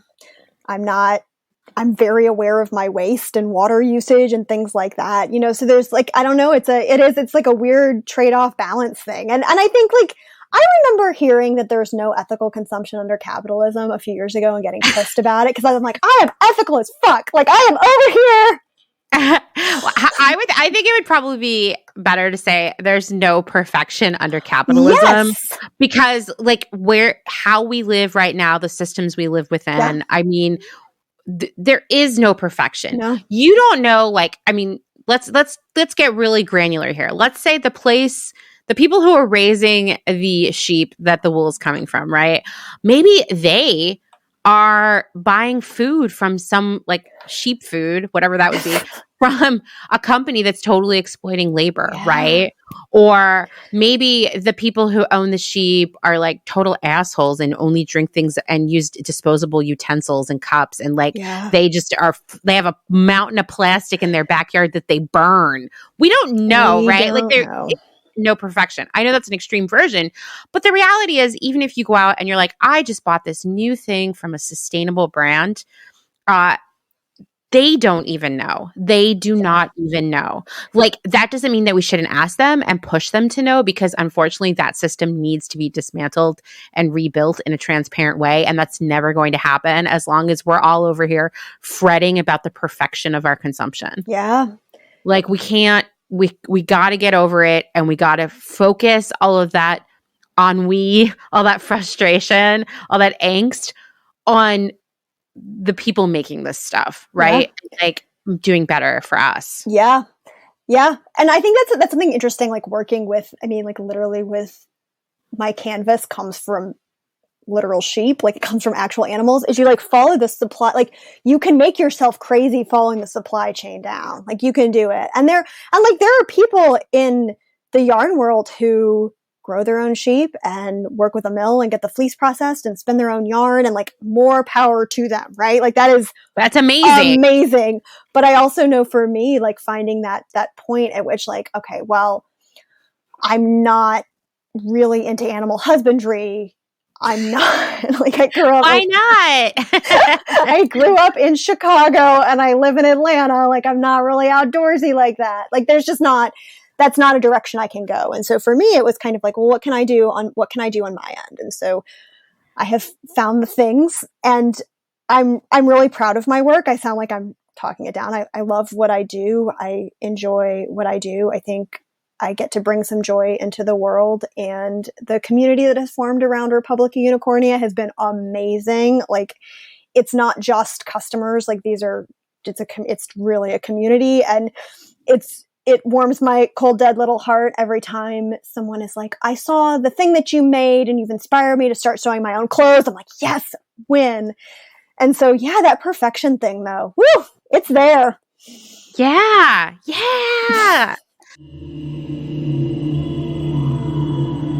Hey everyone, I'm so excited to announce that one of my favorite brands, New Works, is an official sponsor of Clotheshorse.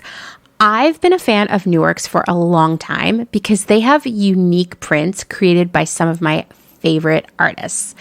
If you're looking for an article of clothing that you can proudly outfit repeat for years and years and still receive compliments from strangers everywhere you go, New Works is the brand for you. Seriously, one of my all-time favorite New Works purchases is the Dahlia mock neck dress in the Ash and Chess print Better Days. Everywhere I go, someone is blown away. I may have recently received a free breakfast taco from a barista just for telling them where I got my dress. I've also found that while all of the New Works prints are unique conversation starters, all of the pieces themselves are easy to mix and match into an almost infinite array of outfits. Dress them up, dress them down. The outfit repeating potential here is massive. The silhouettes are designed to make you feel good, happy, and just generally full of positive vibes. And New Works offers sizes extra small through 5X with plans to continue to expand sizing. And oh yeah, they make adorable kids' clothes too. Well, now that we've covered all of the aesthetic reasons I love New Works, let's get into the serious stuff. In a world where it's progress, not perfection, New Works is constantly striving to do better and better, always with an eye on progress when it comes to sustainability. All New Works products are made by a small team in limited batches in California. You won't see any ridiculous waste over here. In fact, the company is constantly working to reduce their waste. As part of this commitment, New Works has been offering packs of scraps for all of you crafty types to turn into your own cool, unique projects. And they even sold a few zero waste pieces recently, which was really so cool and something you just don't see out there as much as you should, right? On top of that, New Works now offers Full Circle, a resale platform for New Works products, because the idea is that these clothes should remain in circulation and be worn just as much as possible for as long as possible. New Works is a woman-owned, women-run business. There are no venture capitalists or big investors involved, just a small team of incredibly nice people. And they're working hard to do the best they can for the planet and its people. Everyone involved in creating New Works products are paid a living wage. And New Works tries to source all of their materials in the USA and work only with incredibly nice people. Their hope is that every New Works purchase will be a shining gem in your closet that you will cherish forever or hand down to someone you love. Once again, I'm just so proud and so honored to have this amazing brand as a sponsor of my work here at Clotheshorse. Go see why I love them so much at newworks.com or find them on Instagram at newworks. And that's new N-O-O. okay, we've already talked about how like there are so many things that are out of our control, right? Which can sometimes make you feel like the world is like caving in on you. But actually, there are so many things that we can do on our own that can have massive impact when a lot of us are doing it at the same time. And one thing I think about a lot is craft supply hoarding, which we're all guilty of, okay? Like, get into fabric, get into sewing, suddenly you're buying fabric every time you see it. I mean, my stepmother is an amazing seamstress. She can sew anything and she makes it look so easy. She also has a full closet that's just fabric. Yeah. You know, which when you're working on something is exciting to be like, hey, can I just like look in there? But like, this is normal. Like, yeah. I mean, when I go to thrifting, there's so much fabric and yarn and craft supply because people eventually move or pass away or, you know, decide to downsize and suddenly it's all there. How do we break the habit of hoarding craft supplies? Oh, this is such a hard one. It is because I'm like, I'm super guilty. I'm like literally looking at my fabric stash. One of the things that I learned early on as like a motto. Now, I will say, like, I keep a robust yarn stash. Of course you do. Of course you do. I also keep 2 pounds of butter in the freezer at all times in case I need to bake something. And dude, me too. Listen, I don't know where I got it in my head that someday there might not be butter. But there's always 2 pounds of butter. Oh my gosh, always 2 pounds of butter. My mom always kept a pecan freezer. My family's from Louisiana, and she would like stock up on pecans, and like we always had like a full freezer of pecans. Anyway, so I will say, like, I am not actually anti-stash. I am, however, very careful about what comes in, and I'm also careful to know that there's always more yarn. One of the things that can happen with handmade anything is there's limited supplies, right? Because it's one person making it or whatever. Like, I also sell project bags, and I do limited runs of fabric, not because I'm mean, but because I get bored sewing the same thing over and over again. I understand that like, feeling. I am like, once I make a thing, I'm like, okay, that's beautiful. Like, please go to your new home, but I'm done. And so I always, but for yarn, sometimes it can get like a little, you know, Beanie Babies in the 90s, right? Like, there's a shortage and you're like, oh my gosh, this thing is so beautiful and I need it and it's going to make me happy. And one of the things that I always tell myself about both fabric and yarn is there's always more. There is like, so if you are buying more than you can use and you're not comfortable with that and it feels weird, that even if you miss out on that thing that you think is just so fabulous, like there will be something else that you will also love. And true. So I definitely say that to myself a good bit. One thing I do as a business owner, because I also know, like, it's really fun to buy pretty shiny colored things. Like, it just is. So one thing I try to do that I've always done is make sure that my colorways are repeatable. So as a baker, I'm really uptight. And so when I dye something, I have precise measurements. I measure out dye to the 1,000th of a gram. Like, there's going to be variation because it's a hand dyed product. But if you ever see a color of yarn in my shop and it goes away, it'll probably be back. Because I can do things over and over again because I have that knowledge and I have a recipe book. And so that's a way that I personally, like, as a business, try to mitigate some of the grabby hands stuff because it can get crazy. Yeah.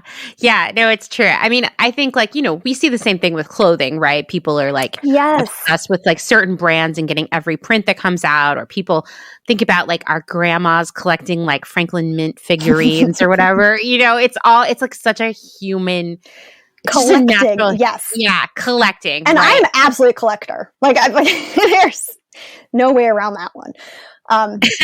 And so, you know, and I think for me, like, it's also one of the ways that I try not to is sort of understanding where it stops feeling fun and starts feeling like overwhelm. Yeah. So there's a point, like I have a tipping point in my stashes where I'm like, okay, this is not like, I just look at this and instead of it giving me the sense of joy and possibilities, I just feel guilty or I feel overwhelmed by it or like, holy shit, I'm never going to get to all this. Like there's like, I kind of do a check-in with myself on that. Again, not that I'm perfect on this, but that is a way. And I do think, you know, and as I've done this longer, like I have to say I have some kind of complicated feelings about this, right? Like I do depend on people in some ways probably buying more than they need. Like that's literally. Yeah. I mean, it's hard, right? It's like you said, there's no ethical consumption under capitalism, which is like a really extreme version of what we're talking about here. But it is true. Like, you know, your business relies on people buying things from you. You can't go into their houses and be like, hey, do you need this? You sure you don't need this? That. Yeah, exactly. Exactly. Like, tap them on the shoulder. You like maybe just think about it a little bit longer. I mean, like there's only so much you can do, but I do think, you know, and this is a conversation I've had with so many makers in our community because, you know, a lot of them rely on this sort of drop model primarily because like they can only make what they can make at the time they can make it, right? And so it's better to just say like this Friday 10 new things are coming than to be like, I don't know, steadily remaking things or streaming product through. And so, you know, that does create this sense of scarcity that will make people sometimes hoard. Some of the makers in our community are like, I feel guilty about that. Like, what can I do to change it? And I'm like, you know what? You can't, right? I mean, the best thing you can do is say, hey, listen, like for you, it's going to come back. Yeah. Just chill. It's going to come back. Yeah. Like think about it. Take the time to think about it or like, tell people a week or two in advance that you're doing the drop so they have time to think about it and see the photos and really wrap their brains around it. Yeah. And that is something I started doing fairly recently is I'll do before I do shop updates. Cause like the shop update thing is just what works for me because I'm my workflow, I'm a sprinter. So I like to do big projects and then just fall over and then do big projects and fall over. And so, so I started doing, Instagram TV previews of things so people can start to kind of get a sense of what's going on. I do pre-orders for sweaters quantities of yarn. So if you need more than X number of skeins, you can pre-order them and I'll dye them to order. Like it's just, it's kind of the nature of it. But it is weird because like in some ways, right? Like I'm a human who lives in this world and also I'm a business who is living in this world. Right. Sometimes those two things are, if not in conflict, at least in a little bit of tension. It's true. It's true. I mean, and that doesn't make it wrong to do it. I think that like this is another thing. Like, you know, I a while back when we had Jenna on the show, and she was like talking about like, yeah, I want to make a profit. Yeah, and like I had to come to terms with that. And it's true. Like, listen, the profit is how you're going to grow your business, how you're going to pay yourself. And I think that it's been really hard for a lot of makers in our community for the past year or two because there's this push-pull of like, why are you trying to make a profit? That's wrong. And like, I need to exist and grow this business so that like, you know, because small business is the future. The only way that we get rid of all the bullshit that places like Amazon or Walmart or any retailer at the mall are pulling right now is by, you know, showing them the right way to do things and shifting the market share of our spending to these smaller businesses. And we have to accept that makers in our community they're not doing community service for us. Right? Right. And that we don't have the resources that like Amazon does. I mean, I think about this about packaging. So I do use from Eco and Clothes, I use to mail yarn because it can't get wet because wet sheep are gross. Like really gross. I use 100% recycled and recyclable curbside mailers from Eco and Clothes. And I looked into doing compostable stuff and somebody sent me something that was like this whole thing. And it was like thousands of dollars. And they're like, you should use these. And I was like, who do you think I am? I'm like one human in my garage. Like I'm already spending way more per unit on getting slightly eco-friendly mailers, right? Like, and have done all this research and thought about it and thought it through. And so, yeah, it does feel like because the big places aren't listening, sometimes that the brunt of it is like, at least the responsibility falls on tiny businesses to do things exceptionally well. And sometimes we can't. It's hard. It's hard, right? Because like smaller businesses have the flexibility to a certain extent, but like also you can't afford to spend $10,000 on packaging. Right. Or the time to like, I mean, just all of it, the researching and making, you know, it's just, it's it's tough out there. It is. I mean, interestingly enough, packaging is one thing. Let's just talk about that for a moment, because this is the major area of progress versus perfection, and like a good example. So, here's the deal. Packaging is super wasteful, right? Yep. And it's like, for the most part, not recyclable. And a lot of different makers in our community have reached out to me so many times. Like, do I have a recommendation? What do I think they can do? Like, and I tell them, like, listen, I've done this project for clients in the past. And the reality is that the little bit of like, this is all relative, more sustainable packaging, which is, it's still not like sustainable because it still requires a lot of resources to create. That stuff is so expensive, not on a per unit basis, but that if you want it, you need to buy like 10,000 units of it. And tell me, how long would it take you to go through 10,000 mailers? Okay, well, first of all, I'm like sitting in my office so I have a garage studio, like a dye studio, and then I store everything inside. And so like my office is tiny, and I already like have yarn, basically like undyed yarn, just like shoved in a corner, like it's still in the box. I mean, like I wouldn't even know where to put it, to say nothing of how long it would take me. Like I'm just thinking about storage. No way.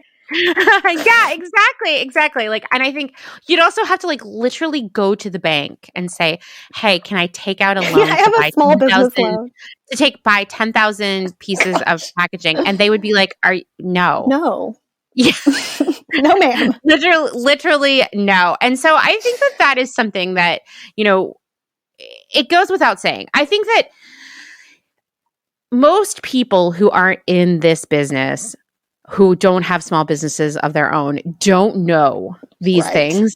And so their intentions are good, right? Yeah. And I think, like, I guess we need to do our part in educating them and being like, listen, I would love to use that packaging. I have to buy 10,000 units. Like, if you know other makers who want to go in on this, that would be sick. Like, let's use our community as a resource. But definitely, I just cannot emphasize that enough. Even like, for example, here's another one that I love to bring up, which is the shipping is not actually free. Do you have to deal with that? Do you have people asking? So one of the things that Clotheshorse actually inspired me to do, because like that is a thing that has been a sticking point, and it's just gotten worse. Like I started the business 3.5 years ago, and it's just gotten worse. And I was like, you know what? I saw a fabric website that I order from, say, "We pay your shipping." And I was like, that is far more accurate what is going on. So I like that. I changed the language on my website, like on the banner that says like, "Orders over X dollars, we pay your shipping." And I had so many people be like, "Oh my gosh, you're right." Because I was like, I pay real money to the USPS. Like somebody places an order and I like give them $7 or whatever, right? Like it's not free. Even to me, like I give them real money. And just changing that language, like and my customers are really, really spectacular. The people who stick around seem to understand what I'm doing. And I'm also very, very clear. Like it's kind of an obsession with me that I'm transparent and clear about stuff. Mm-hmm. And so I haven't had quite the external pressure on free shipping, but I definitely have internal pressure because I'm like, yeah, but like I like buying stuff and getting free shipping. Like I am so that person who will like spend $20 more to get $3 worth of free shipping. That is me. And so not so much anymore, but I definitely feel that. We're all guilty of that, right? Gosh, we all have mind thing. When you start to think, okay, like, wait a minute, like envision the journey of the thing you're about to buy, you're like, oh yeah, shipping, it has a value because you think of shipping as an annoying, like, fine that you have to pay for shopping almost. Yes. Like when you okay, yes. When you're getting speeding ticket, I understand that the fine is to discourage you from doing it again, right? Like that is the value of it, I guess. But the reality is it's such an epic bummer to get a speeding ticket because you're like, there's all this money I'm about to give away that doesn't actually do anything for me, right? And I feel like we feel that way about shipping. Like it's a fine we pay for shopping. And what we really need to realize is we're actually paying for the very magical service of having stuff from far away that wouldn't normally be available to us in our area come to our house. And I just like, I'm going to repeat that on every episode for the rest of the year, I swear, because shipping is not free. It is not free for anyone. And particularly demanding free shipping from small businesses is exceptionally bad. Like before you and I started recording, we were talking about how like everybody wants everything to be Amazon, right? Even though we know that Amazon sucks, right? Like we all know that, right? I'm saying that to the collective we, right? We all know that Amazon is an unethical, wasteful company, right? But yet we still expect that kind of construct from small brands, meaning we want free shipping and we want stuff to ship immediately. We want to order it today and have it tomorrow. And it's weird that we can't disconnect those expectations from all of the other bad ethics that we don't like about Amazon. And we need to do that. But when we talk about shipping particularly being impactful for small brands, it's because shipping is expensive no matter who you are, but the smaller you are, the more expensive it is. So like Amazon is definitely paying far less. Let's say you ordered a pound of yarn from Amazon, right?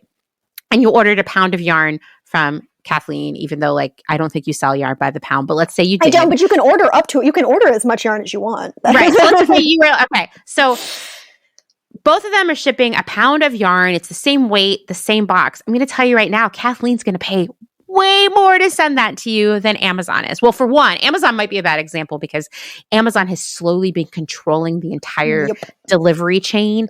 And that is, how do they do that? By not offering benefits to their workers, squeezing them on productivity and wages. And so they get like the cheapest shipping you could get. But even if you were like, let's think about someone who doesn't control the shipping chain, like Joanne. Right. Order a pound of yarn from Joanne. Joanne is paying less because they are able to negotiate lower shipping costs.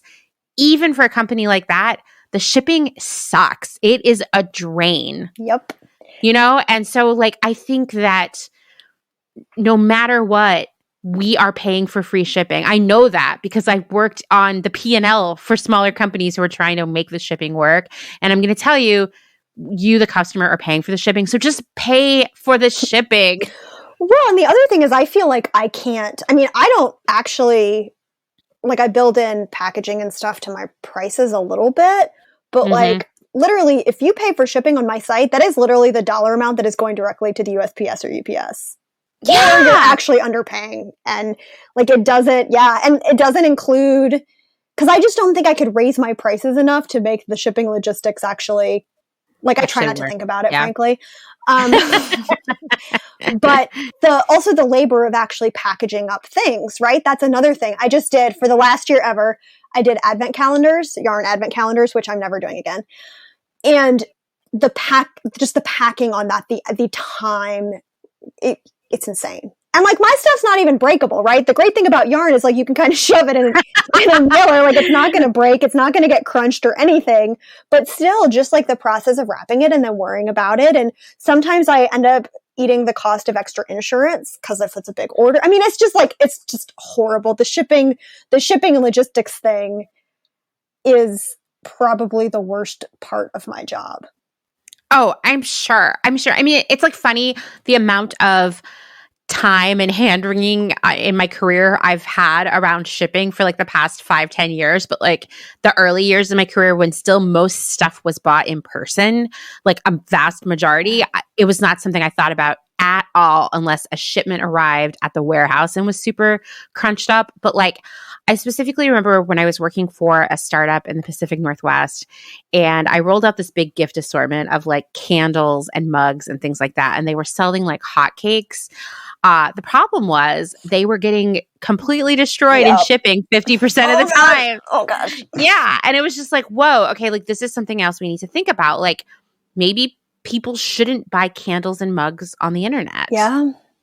Because they need more packaging, which is more wasteful, right?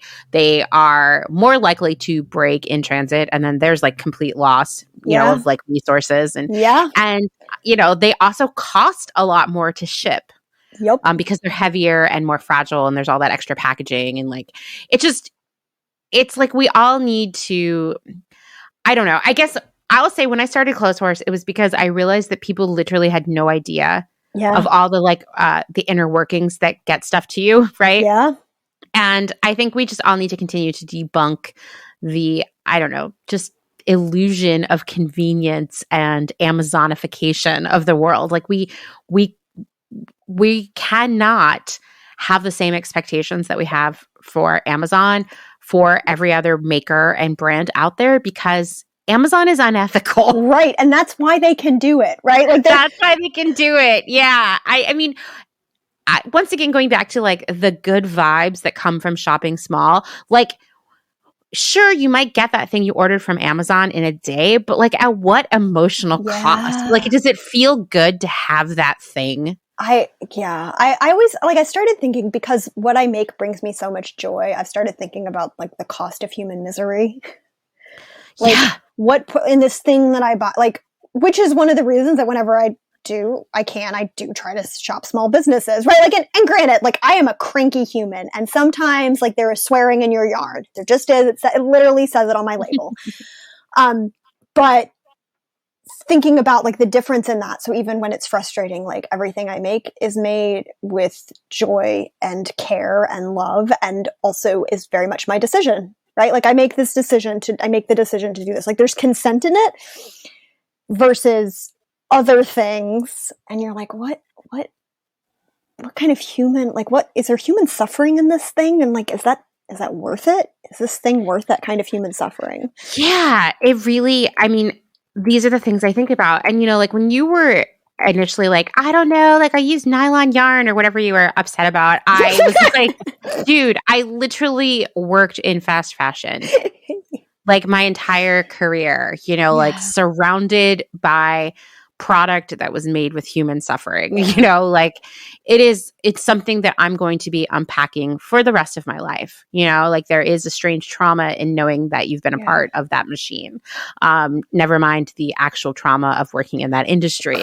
And, you know, like the best thing we can do is continue to move forward and do better and help other people do better.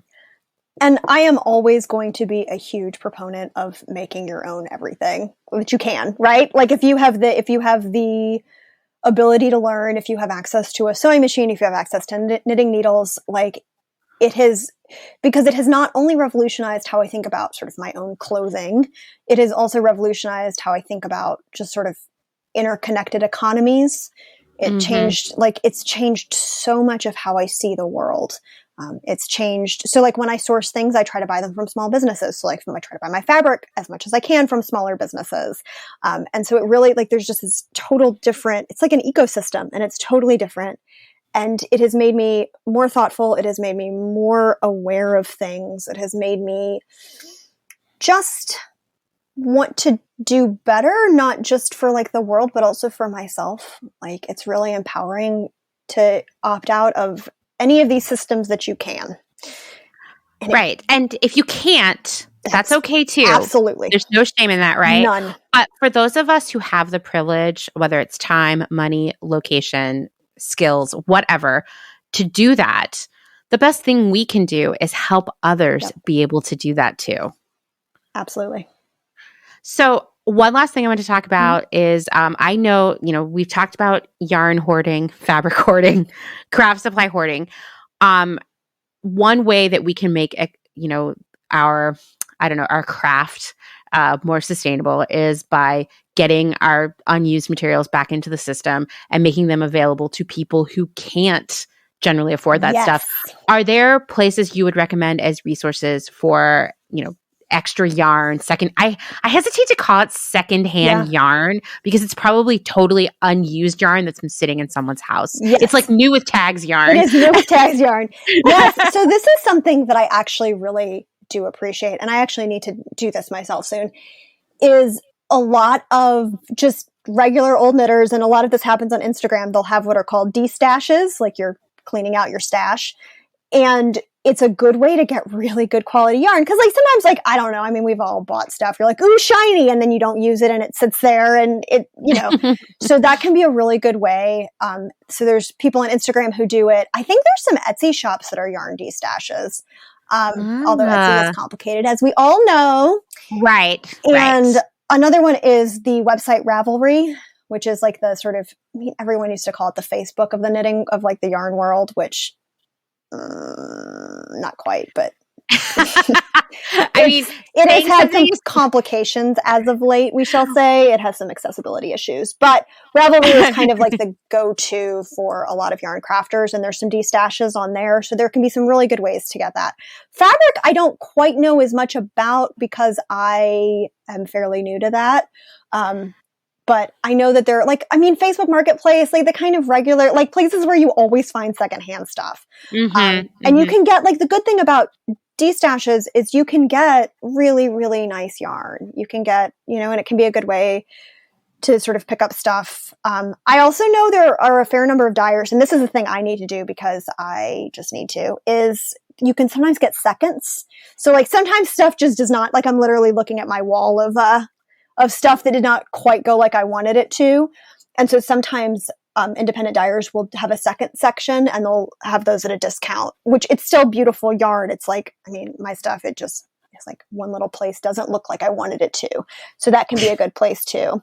There's lots of stuff out there. Destashes are great. And it's interesting in the yarn world, there's not like any stigma attached to that. We're just like, ooh, we got something else. Yay.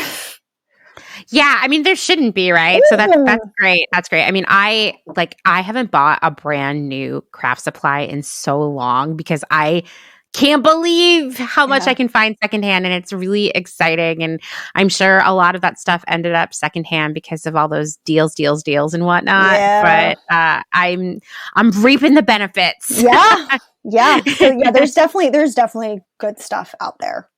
Totally. And I would also just say if your city or town has a creative reuse, I totally have, especially if you're thinking something more abstract with your yarn where maybe you're fine with a bunch of different yarns being in something, you can really clean up for very little money there. Same with fabric. I think there's a really good one. I think it's in Nashville. There's a couple. We do not have one in Atlanta that I know of. That doesn't mean we don't. Bummer. Someone needs to start that. Yeah. Yeah. I can't. So we have an amazing one here in Lancaster that is actually like, yes, there's fabric, there's yarn, there's sewing patterns, but man, there is so much other cool stuff. Yeah. Like there's tons of secondhand postcards and scrapbooking supplies and papers and just all kinds of stuff that like gets your creativity going, just being in there. Anyway, if you have one in your area, can't recommend it enough for anything you're working on. I love this. All right. Well, I think that's all we had to talk about today. Yay. Thank you so much, Kathleen. This was so super fun. Oh, thank you.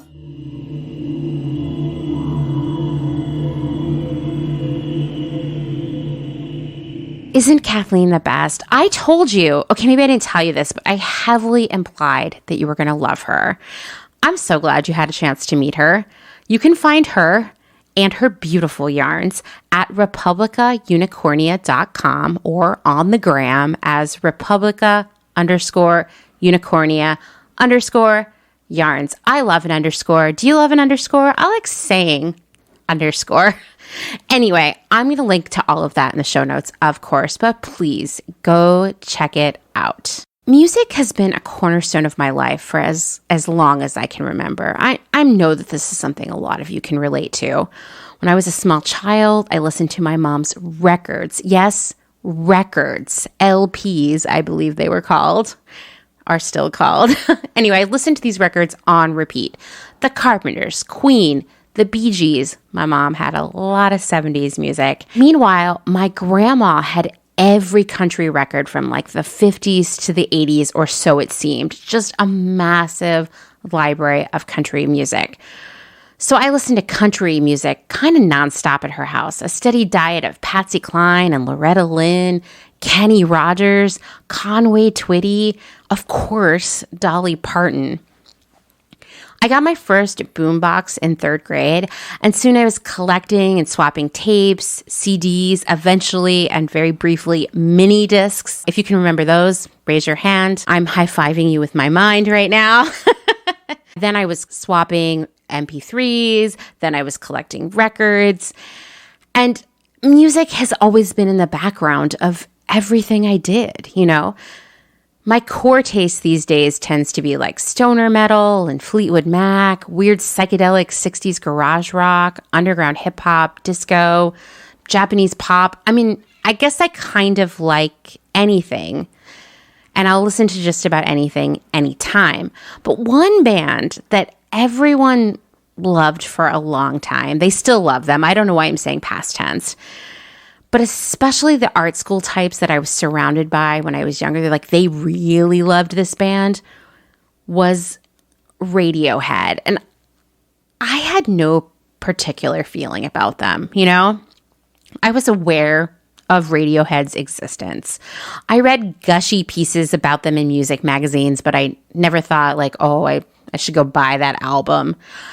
I was forced to listen to this band, Radiohead, by overly exuberant fans who I guess were also friends of mine while we did drugs off of secondhand coffee tables that had once belonged to their owner's parents. They would force me to listen to Radiohead while we did drugs in these tiny apartments on these secondhand coffee tables.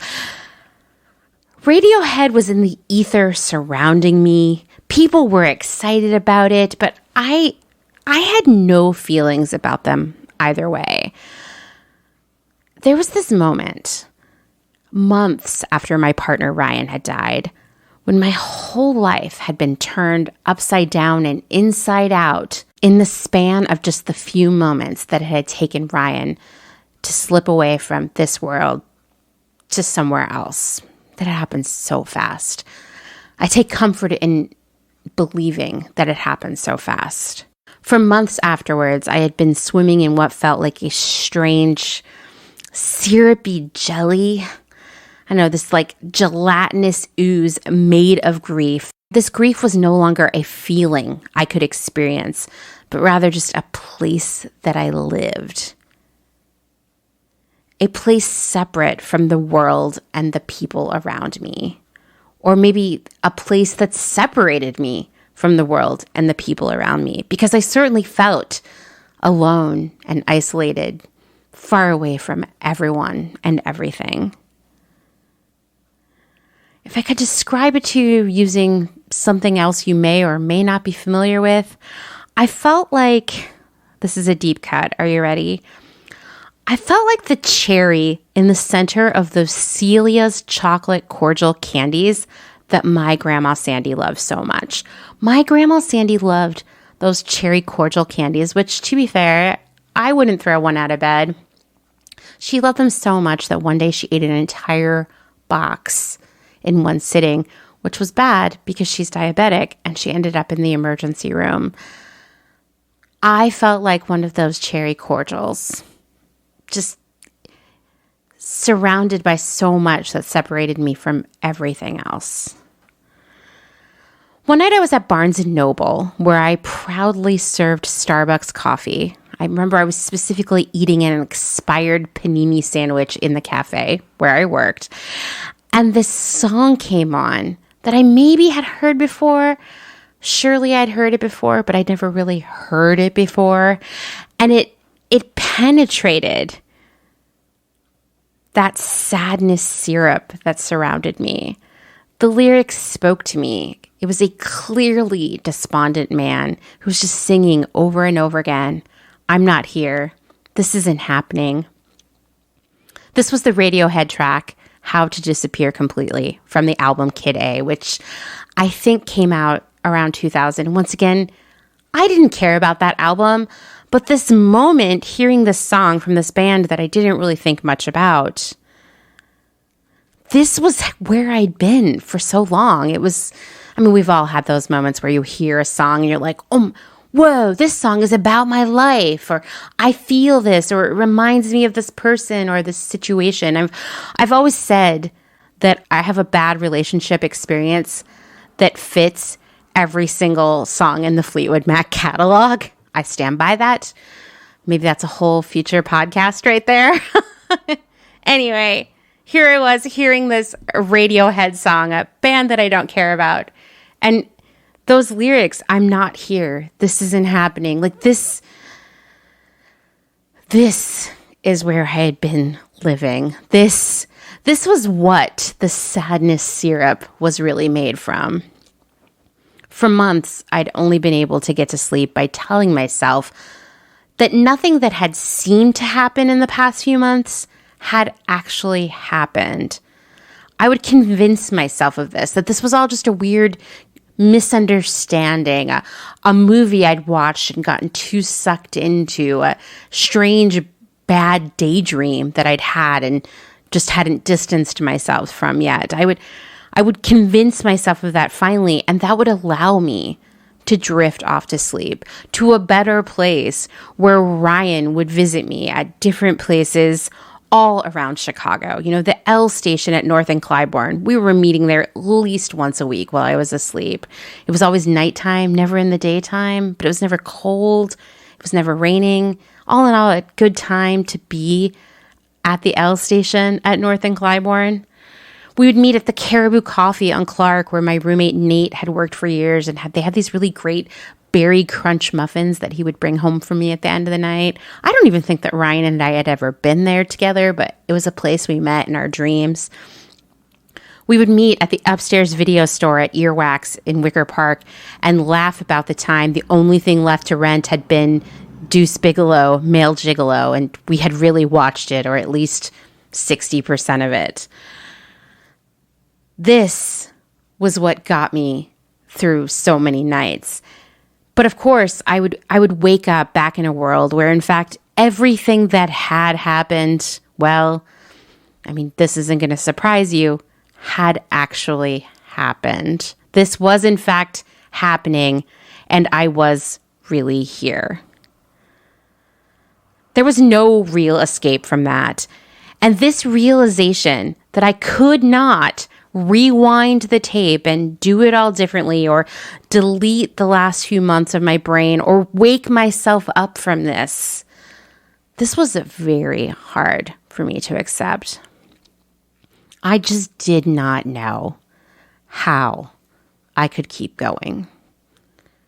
Comfort was very hard to find. The motivation to continue was very, very hard to find sometimes. Grief never ends, and some of you are listening to this and nodding your head because you know grief never ends. You never wake up one day and say, whoa, hey, guess what? I'm better now. I'm no longer sad. In fact, everything is great. No, the loss, the pure lack of someone you have loved, that you continue to love, no matter who else you have loved since then, this all lives with you forever.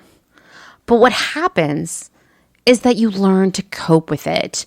You learn to live a new way. You discover that you will go on, and grief will always be along for the ride. But so many other things will also be joining you for the journey.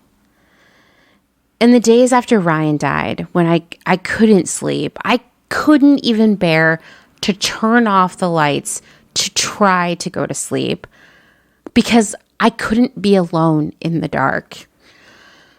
In those days, those hazy, it's just such I can't even remember them more. It's just a dull ache. I went to AC Moore and I bought an embroidery kit.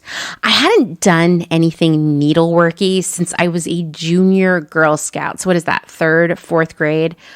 But this felt like what I needed. There was comfort in the simple act of counting stitches, the repetitive nature of moving the needle in and out of the fabric, of following a pattern and matching floss colors. When I finished that kit, I bought an even bigger one and another one after that. Soon I wasn't even buying a kit. I was buying a book and following that pattern. I kept stitching and stitching until my eyes were so tired each day that I had no choice but to turn off the lights and get some sleep. I was rejoining life just a little bit at a time. At some point I decided, okay, I've done enough needlework.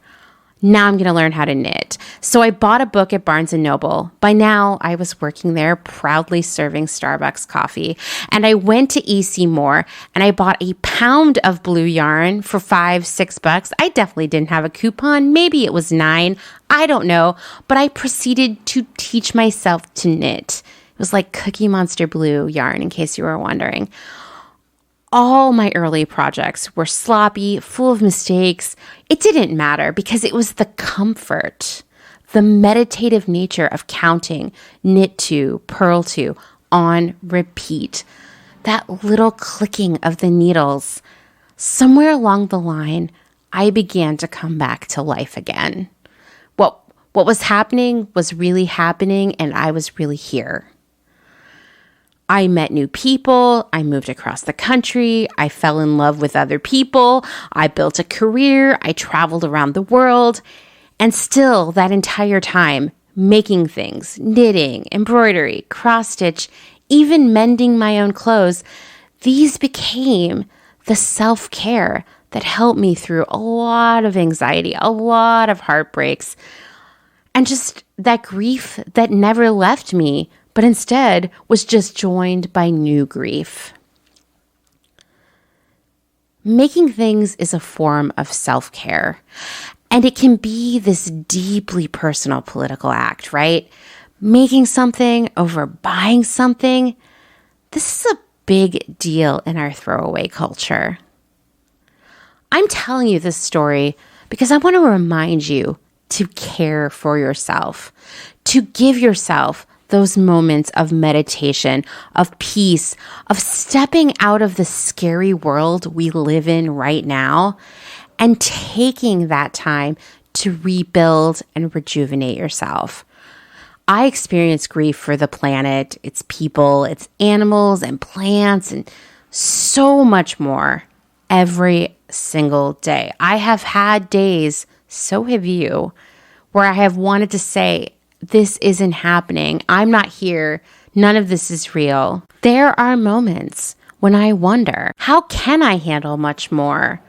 Then someone on Instagram was a jerk to me and I feel like I'm just pushed so close to the edge. The edge of what? I don't know what the edge is, but I know it's not good. And I know it involves giving up. When I feel myself getting there to that point where I'm like, I don't want to care anymore. I don't want to try anymore. I take time to do things that give me that same comfort that knitting and needlepoint have given me for so many years. I make necklaces. I care for my houseplants. I arrange faux fruit. I do weird Photoshop projects. I read vintage cookbooks.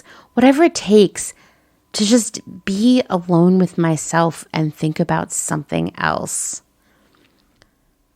This morning, I listened to a story on NPR about the Resilient Activist, an organization that seeks to help activists cope with the enormity of the world, of their work, of the challenges, and the exhaustion of it all.